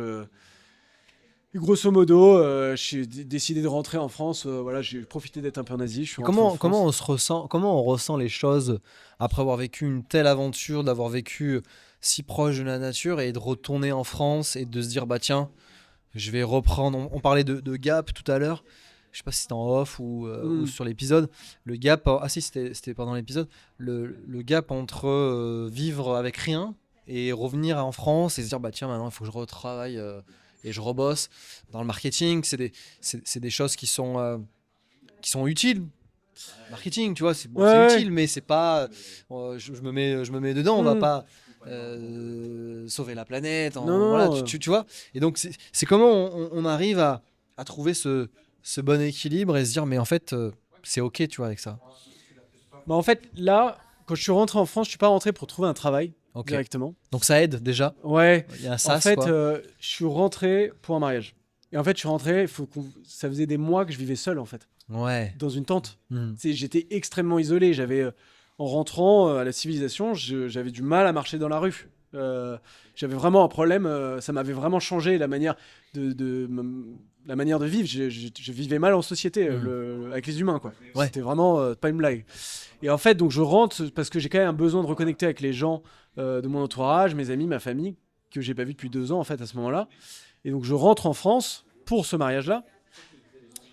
Pas du tout comme objectif de trouver un travail. Je comprends que c'est impossible pour moi de retrouver un travail. Ouais, d'accord. Je, Ça t'avait changé. je- le travail, un CDI dans une Ouais. boîte de conseil au Luxembourg est inimaginable. Je sais que je vais devenir fou. En fait, je sais que je peux le faire parce que je suis discipliné, mais je sais que je vais être malheureux, en fait, Ouais. foncièrement. Et du coup, j'arrive en France. En fait, c'est là où je voulais venir dans ma question. En fait, c'était ça. C'était réussir à te faire dire en fait qu'on peut trouver quelque chose Ouais. Bah, qui va dans le bon sens de ce qu'on a déjà vécu auparavant, tu vois. 100%. Et c'est là où, en fait, je me suis dit, bon, retourner sur un schéma de vie très classique, ça va pas le faire, c'est une évidence. Vivre sur la route, c'est aussi pas forcément idéal parce que c'est extrêmement fatigant. Moi, ma grande phrase, c'était si je continue comme ça, je suis mort à 35 ans. Et je le pense, tu peux pas vivre comme j'ai vécu pendant 10 ans. Tu T'es exténué, ouais, t'es t'es exténué, mort. Ouais, ouais. c'est pas possible. Et du coup, je me suis dit, ok, je vais trouver un peu un équilibre. En tout cas, je me dis que je vais trouver un équilibre et je vais capitaliser sur ce que j'ai fait, qui est créer du contenu, où j'ai prouvé que mes compétences en marketing étaient en fait pas futiles, que je savais créer de la valeur. Je suis passé quand même en l'espace d'un an de 0 à 10 000 personnes sur Internet, qui est une belle performance quand même. Et donc je me dis, bon, qu'est-ce que je vais pouvoir faire de ça? Et en fait, à ce moment-là, j'arrive en France, je prends un déjeuner avec Alexandre Zurcher, qui en fait me dit qu'ils ont besoin d'un guide pour le Vietnam. Moi, ça fait 2 semaines et demie que je suis rentré en France. Je suis encore complètement fatigué. C'était il y a pas si longtemps que ça en fait au final. Non, c'était Ouais. il y a pas longtemps. Ouais. Maintenant, c'était il y a un an, Eh ouais, c'est un an et demi tout. maintenant. Ah ouais. Non, c'est proche, ouais. Donc c'est assez proche. Ouais, Ouais. ouais. Ok. Et du coup, je rentre. Et en fait, je me dis, bon, là, ça fait quand même un moment que t'as plus de boulot officiel. Là, tu as une opportunité de capitaliser sur ces nouvelles compétences. Plus c'est fun. Ok, go. J'y vais, je suis très fatigué. Je fais ces tours vintage ride, je deviens guide moto, alors qu'un an avant, personne ne savait que j'aimais la moto. Hein. je guide des gens, etc.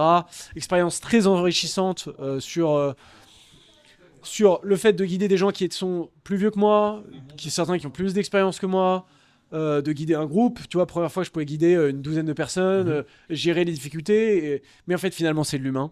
Et je me dis que finalement... En fait, ça se passe globalement bien. Je suis fatigué, etc. C'est pas facile, mais ça se passe globalement bien. Et je rentre de ce voyage-là en me disant bon, franchement, j'aime bien le monde de la moto. J'ai vraiment besoin de me reposer, de retrouver une stabilité. Mais c'est pas pour tout de suite, parce que j'avais été contacté un peu plus tôt dans l'année par Royal Enfield pour parler à une conférence à Goa, le Motoverse, la plus grosse réunion de riders Royal Enfield en Inde. Et ils voulaient que je vienne parler de mon expérience, ce qui est déjà pour moi était extraordinaire qu'une personne en Inde puisse savoir ce que j'ai fait. Pour moi, c'était vraiment incompréhensible en fait. Tu te dis quelle est la connexion à un moment donné pour se dire tiens c'est la connexion était complètement folle. Petite histoire, c'est que c'est un gars qui suivait mon compte Instagram, qui m'a envoyé des messages, et comme j'essayais de répondre au mieux aux gens, on avait discuté, et en fait il se dit en fait au-delà de ça il est sympa. Et du coup qui en avait parlé à l'équipe Royal Enfield qui m'a fait venir, et en fait c'était aussi la consécration de quelque chose. Je m'étais dit il y a 1 an tu n'avais quasi plus rien, là 1 an après on t'appelle pour parler de ton expérience. Donc c'est que t'as fait quelque chose de bien là. Je sais pas ce que t'as fait de bien, mais donc voilà, donc j'y vais et en fait je me dis bon, je suis déjà allé en Inde, j'ai déjà voyagé et je me dis j'ai pas envie de prendre l'avion pour rester 5 jours en Inde. C'est pas mon genre. J'ai du temps, j'ai envie de faire un truc et du coup j'essaie de proposer un projet. Comme j'ai dit, mon père fait de la moto et j'essaie de proposer un projet à Royal Enfield et à mon père. Et je lui dis écoute, est-ce que on n'irait pas ensemble à ce festival? Je parle. Et ensuite, à ce moment-là, il sortait les nouvelles Himalayan N450. Et ensuite, on traverse l'Inde à 2. Avec ton père, du coup. Avec mon père. Trop bien. Projet père-fils que je propose à Royal Enfield. Ouais, donc là, t'as un peu bouclé la boucle. C'est lui qui t'a un peu initié à la bécane et c'est toi qui le fais voyager. Parce qu'il était jamais parti. Il était parti déjà un peu, ton père, un peu à l'étranger comme ça. Pas ce genre de voyage. Il a fait, dans sa jeunesse, la légende raconte qu'il a fait des voyages, il a traversé les États-Unis. Mais c'est la légende. Il n'avait jamais vraiment fait de moto, tu vois, dans des pays comme moi j'ai fait. Moi, c'est là où j'ai appris ma moto, quoi. Donc là, je lui montrais ma vision de la moto. Ouais, et puis là, moi, je trouve ça extraordinaire. Moi, comme je dis souvent, j'ai une petite fille de 4 ans. Je rêverais, quand elle sera plus grande, si elle aime la moto, de partager ça. On parlait qu'on a une communauté qui est quand même très, très forte. Et les choses qu'on peut vivre, on parlait de solo et aussi de le faire avec des gens avec qui on partage, mais il faut que ça soit les bonnes personnes. Ouais, c'est ça. Là, il y a quand même quelque chose, hein, tu vois, père-fils, c'est dingue. Ah ouais, c'est une histoire. Des souvenirs qui resteront gravés. Qui resteront gravés. Et il en parle encore 1 an après. Donc, il rajoute des effets spéciaux, j'imagine. C'est sa fierté, c'est le voyage c'est son aventure, quoi. Et c'est donc, normal. Et on a fait un super voyage. C'était pas facile, mais c'était vraiment une super expérience et ça a vraiment donné envie d'en faire plus. Ça m'a aussi confirmé ce qu'on disait, c'est que quand tu voyages avec quelqu'un, l'expérience est un peu moins authentique que si tu étais seul. Dans le sens où, en fait, il s'est avéré que lui était persuadé d'être meilleur que moi en moto, parce que moi, j'avais jamais fait de motocross, machin, ce genre de choses, ou d'enduro, tu vois, je venais pas de ce monde-là, alors que lui en avait fait quand il était plus jeune. Il était persuadé d'être meilleur que moi. Et puis, tu lui as mis une petite leçon. Et dès qu'on est arrivé sur des rivières asséchées, qu'il fallait commencer à un peu rouler, bon, vous voyez que j'étais quand même beaucoup plus à l'aise. Moi, j'avais des expériences, j'avais appris sur le terrain. Une formation active quand même importante. Je maîtrisais le sujet. Et du coup, en fait, on a dû, tu vois, adapter le rythme. Il est aussi plus vieux que moi, il est moins, évidemment, il est moins en forme, etc. Donc il va être content quand il va regarder, écouter. On a dû adapter. Et du coup, le voyage était trop bien, mais c'était un voyage différent. J'ai découvert une nouvelle sorte de voyage qui me plaît. Mais du coup, je me suis dit, ok, si à refaire, il faut que j'arrive dans un état d'esprit où je sais que le voyage va être différent. Faut pas que j'attende, pas que je projette des attentes de voyage similaires à l'Australie, parce que comme c'était mon premier voyage fun post-Australie, moi je voulais revivre l'expérience de l'Australie en fait. Je voulais revivre l'aspect, la difficulté, l'authenticité, tu vois. Et là, en fait, géographiquement parlant, on pouvait pas. Tu sais, l'Inde, il y a des gens partout. L'Australie, il y a personne. C'est dur d'être seul en Inde finalement. Tu dors à l'hôtel tout le temps, tu vas pas camper, etc. Donc, c'était différent. Mais c'était une super expérience père-fils et très, très content que cette fois-ci, c'était à moi de lui dire, ok, viens, on va faire un projet. Et ça vient de toi. C'est mon initiative. Il devait être déjà...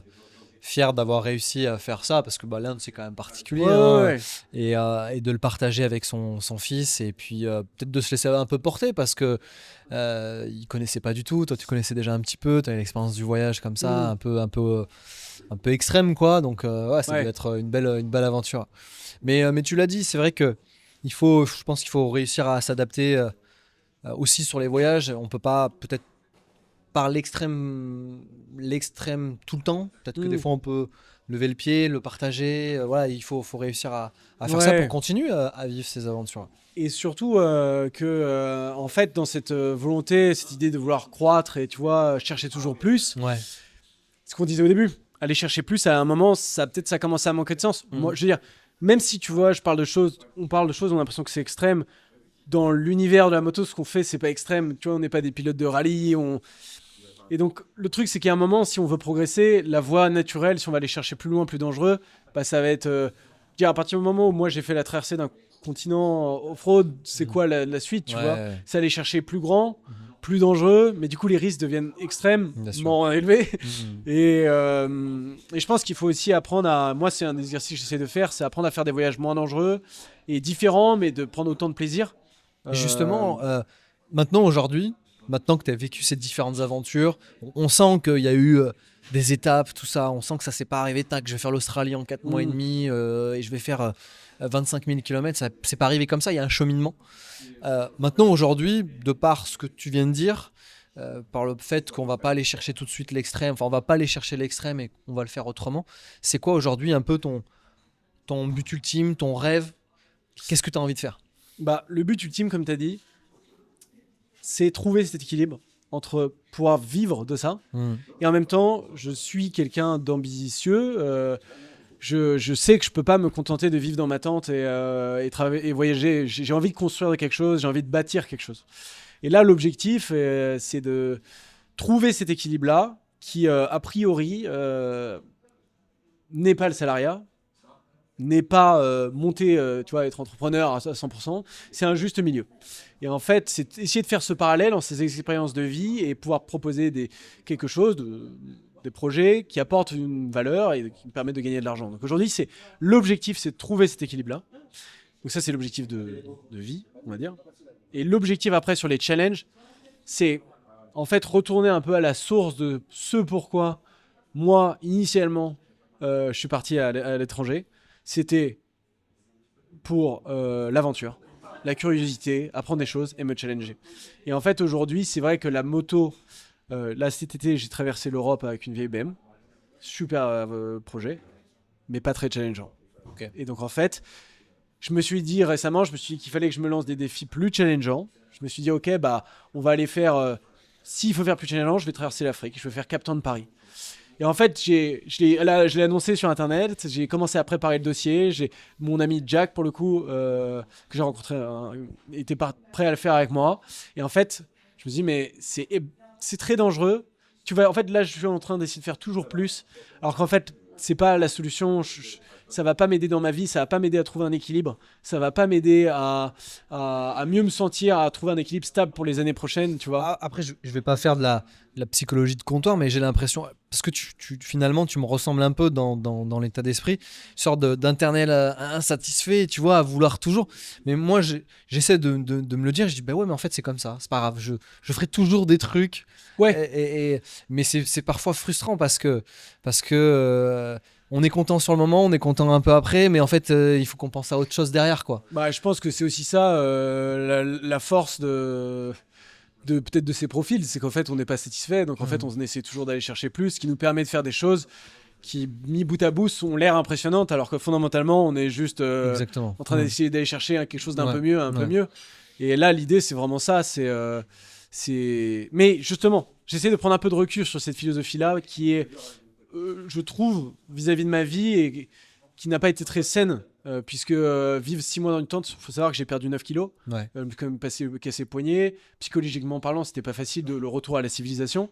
Et je sais que c'est un équilibre qui me convient pas. Et donc c'est là où j'essaie de trouver un équilibre avec des projets tout aussi challengeants, mais pas forcément qui durent 6 mois, tu vois. Le but c'est de retourner. On a dit, on fait partie d'une communauté. Et globalement, on est une communauté. Je pense pas que je puisse vivre seul dans une tente et Ouais. être heureux dans ma vie. Il Ouais. faut que j'arrive à être entouré de gens que j'aime, d'une communauté que j'aime. Et donc là, l'objectif, c'est ça, c'est refaire des projets, repartir sur l'essentiel, l'aventure.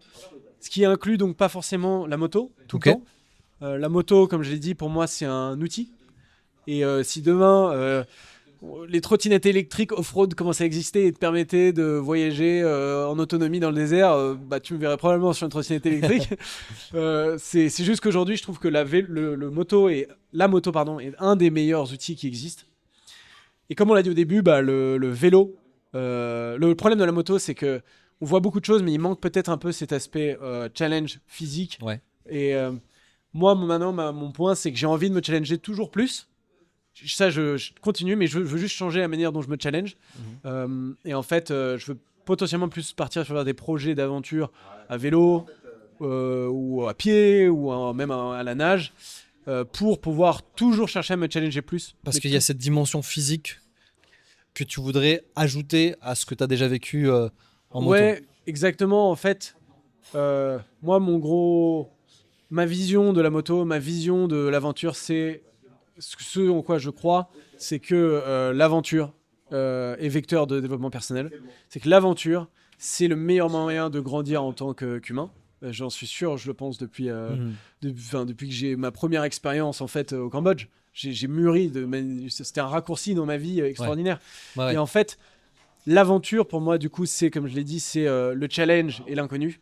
Et en fait, moi, ces aventures-là, je les ai vécues autant grâce à la moto, autant que dans toutes les compétitions sportives que j'ai fait. Du coup, je te disais, j'ai fait différents Ironman ou des ultra trails. Et en fait, pour moi, j'ai le même feeling de challenge. Et aujourd'hui, je vais essayer de mixer, en fait, D'accord. revenir à la forme d'aventure et de challenge la plus pure. Et parfois, ça va intégrer des motos. Parfois, ça va être à l'aide de vélo. Parfois, ça va être à pied. Mais l'objectif ultime, c'est se challenger. Et de mixer tout ça. Et mixer tout ça de manière complètement, parfois incohérente. Hein. Ça m'est arrivé de faire des 21 km au milieu de désert en laissant ma moto à côté. Mais ouais, c'est ça l'idée. Écoute, moi, je te souhaite de vivre ça. Vraiment, moi, j'ai passé vraiment un très bon moment avec toi parce qu'il y a plein de choses qui ont fait écho, parce que je partage beaucoup de choses de tout ce que tu as dit. Je suis pas encore prêt, moi, pour la marche à pied, la nage, le triathlon, l'Ironman, mais pourquoi pas. Je commence à essayer de me prendre en main, parce que le fait d'avoir aussi beaucoup voyagé, moi j'ai tendance à être plutôt mince, et en fait moi je maigris aussi beaucoup en voyage, et donc là je suis un peu plus posé, pareil, j'essaie de reprendre physiquement, et je sens que je suis mieux sur une moto, je sens que je suis mieux dans la vie quand je fais plus de sport. Et la notion de physique, ça sera un épisode entier, et je pense que ça serait cool que je t'invite un jour, qu'on parle que de cette manière là de voir la moto et de ce sujet là, et on parlerait que de ça, et peut-être avec des intervenants et tout, ça pourrait être vraiment cool. Donc ça serait vraiment, vraiment très bien. Donc j'ai vraiment passé un bon moment. Avant de finir l'épisode, je vais te poser quelques questions en vrac. Vraiment, là, on a suivi un peu tout ce que tu as vécu. Dans ces aventures-là, il y a un outil que tu dois garder. Ça serait quoi, par exemple ? Un outil qui me fait plaisir ou un outil qui n'est pas vraiment utile ? Alors, un outil utile et un outil pas utile, que tu t'es trimballé partout, par exemple, et qui sert à rien. Alors, un outil utile. En vrai, je prendrais sous-estimé. Ouais. La chaise. La chaise ? Ah ouais ? La petite chaise de Ouais, camping. je vois, tu la prendrais avec toi, au lieu de me poser tout en par terre. En fait, c'est invivable. Enfin, en tout cas, moi, l'expérience d'Australie m'a fait dire que ça paraît complètement stupide et c'est pas utile. T'avais une chaise avec toi ? J'avais une petite chaise. Ah ouais, ok. Et en fait, je me dis, mais sans ça, tu peux pas vivre 6 mois assis dans les cailloux, tu vois, genre, c'est compliqué. Donc ça, c'est utile. Et le truc que t'as pris, mais qui t'a servi à rien. J'ai transporté. En fait, du coup, comme le sport est important, je trimballe toujours mon matériel de sport.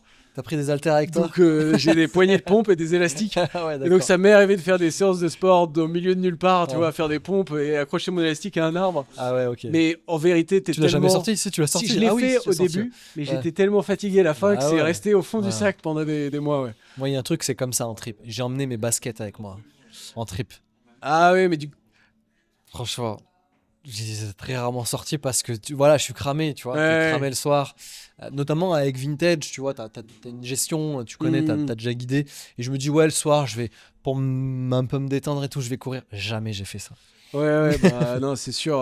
Après, ça dépend de l'intensité du trip, Ouais. effectivement, mais ouais, grosso modo. Est-ce que t'as, quand ça va mal, tu vois, t'as parlé de, tu t'es cassé des trucs, t'as dû tomber sans doute sur ces trips-là. Est-ce que t'as une citation, un truc, une chanson que tu mets dans les oreilles pour dire, mec, faut que j'y aille. Tu disais que tu gueulais tellement t'avais mal Hmm. au pied. Est-ce que tu pensais à quoi? Et est-ce que voilà, t'as une citation, un truc qui t'ont dit, ouais, il faut pas que je lâche quoi. Ouais, je me souviens plus exactement. C'était une situation que ma super manageuse dans un boulot m'avait donnée juste avant que je parte pour la première fois en Australie.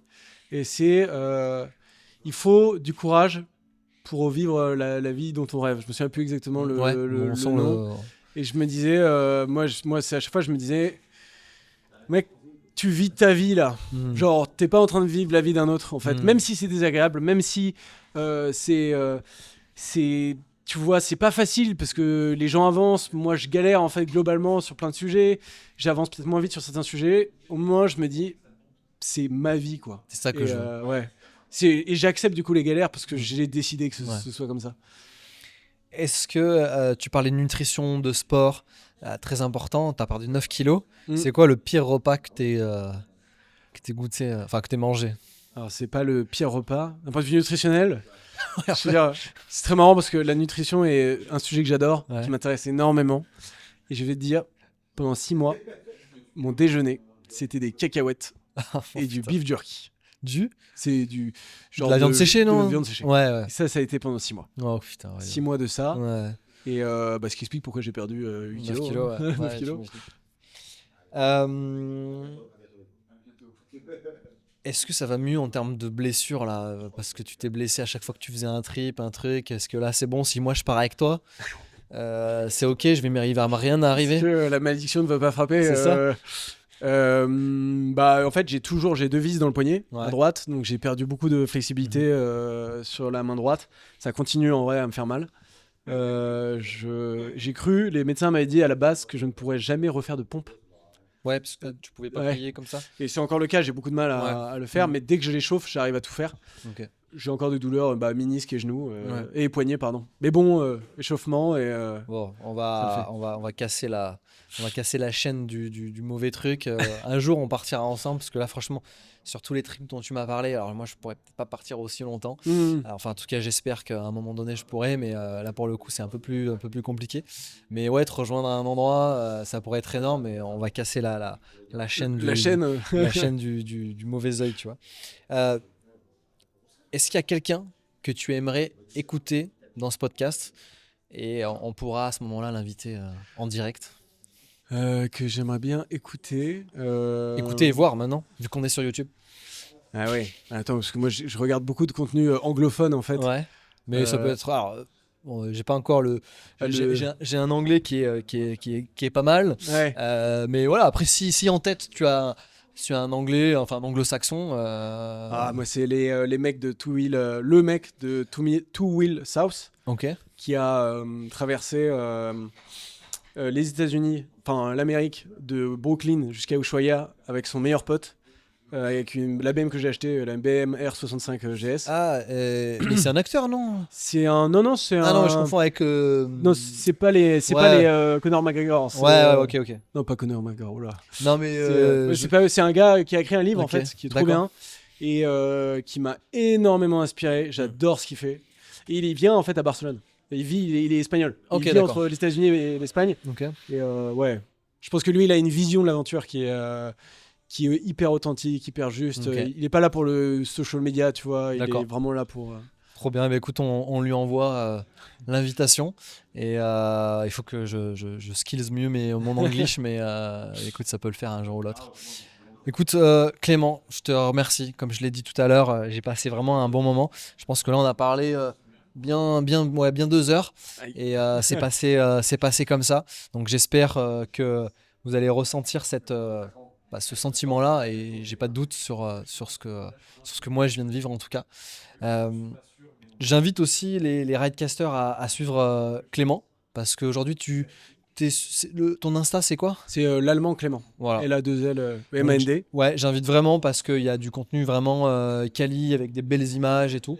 Donc de toute façon, je partagerai tout ça sur la page Insta de Rider Radio. Bah écoute, merci encore et ouais, on va trouver cet équilibre, on va partir aussi ensemble. Je tiens aussi de nouveau à reparler, à vous dire de vous abonner sur YouTube, à me suivre sur Insta. C'est pas pour dire tiens, je veux avoir 1 million d'abonnés, etc. Mais ça donne de plus en plus de pouvoir à Rider Radio, d'inviter encore plus des invités comme Clément Lallemand parce qu'ils ont appris à connaître le podcast à travers YouTube ou Insta, etc. Donc je vous invite vraiment à nous suivre, à nous abonner, à commenter et à me dire si ça vous a plu et à le partager un maximum. Voilà. À bientôt et merci Clément. À bientôt. Merci à toi. Ciao, ciao.